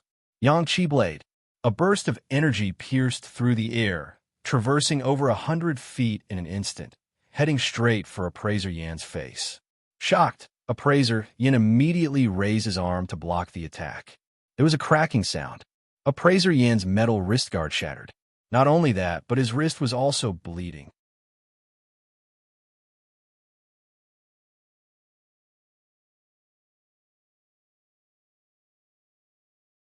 Chapter 563. Truth be told, it wouldn't be a problem if Lin Jin wanted to fight. But if he were to use his best spell and pet beast, people would easily associate him with Lin Jin. After all, Curator and Lin Jin were the same person. Other than the Vulcan Edict, all other spells would leave traces of Lin Jin, especially his pet beast. With Curator's status, he couldn't let him out. Even an idiot would be suspicious if he let Xiao Hu out. Lin Jin could ignore the previous opponents, but this one was clearly out to kill him. While Lin Jin was fretting over this, Zhao Jingyan made her move. As the chief commander of Phoenix Palace, Zhao Jingyan's strength was unquestionable. She was a skilled spellcaster to begin with, and had received the legacy of Phoenix Palace. As for her pet beast, it was definitely worthy of being called a divine beast, a rank 5 phoenix that had undergone nirvana. From what Lin Jin could tell, it was only stronger than Xiaohua. At this moment, the phoenix whizzed past and clashed with the zombie dragon. In the blink of an eye, they were locked in a stalemate. Seeing this, Corpse Dao couldn't help but ask, "Phoenix Palace, you're the chief commander of Phoenix Palace, Zhao Jingyan? I have no grudge against Phoenix Palace, so why are you here to help Curator fight me?" Zhao Jingyan was clearly powerful. The dragon and phoenix were locked in battle. However, Corpse Dao had a bad feeling about this. After all, Curator hadn't made a move yet. Instantly, Corpse Dao's expression darkened. He couldn't help but ask. Zhao Jingyan's answer was simple and direct. Curator's problem is Phoenix Palace's problem. Simply put, Phoenix Palace was completely on Curator's side. Do you think I'm afraid of Phoenix Palace? Seeing how determined Zhao Jingyan was to help, Corpse Dao steeled his resolve. Regular dragons might not be able to deal with Phoenix Palace's phoenix, but this was a 100-year-old zombie dragon. It wasn't even afraid of phoenix fire. Corpse Dao cast an enhancement spell, and the zombie dragon's aura of death permeated the air. Sharp bone spikes grew down the dragon's spine, increasing the dragon's strength by another 30%. The phoenix was starting to feel strained. Although Zhao Jingyan was also casting an enhancement spell, Corpse Dao was clearly stronger than her. "Curator, since you don't care about the fairer sex, I will kill this woman and her phoenix first, then I will eat you alive." The corpse sneered and moved immediately. However, seeing that Zhao Jingyan was at a disadvantage, Shangha had already made her move. Not only her, Xu Xiaolu also came forward and attacked the corpse cultivator. Among these three women, one was a human being, one was a spirit painting, and one was a spirit painting. In terms of power, they were all among the most powerful beings in the world. Therefore, when they made their moves, they immediately stopped Corpse Dao's attack.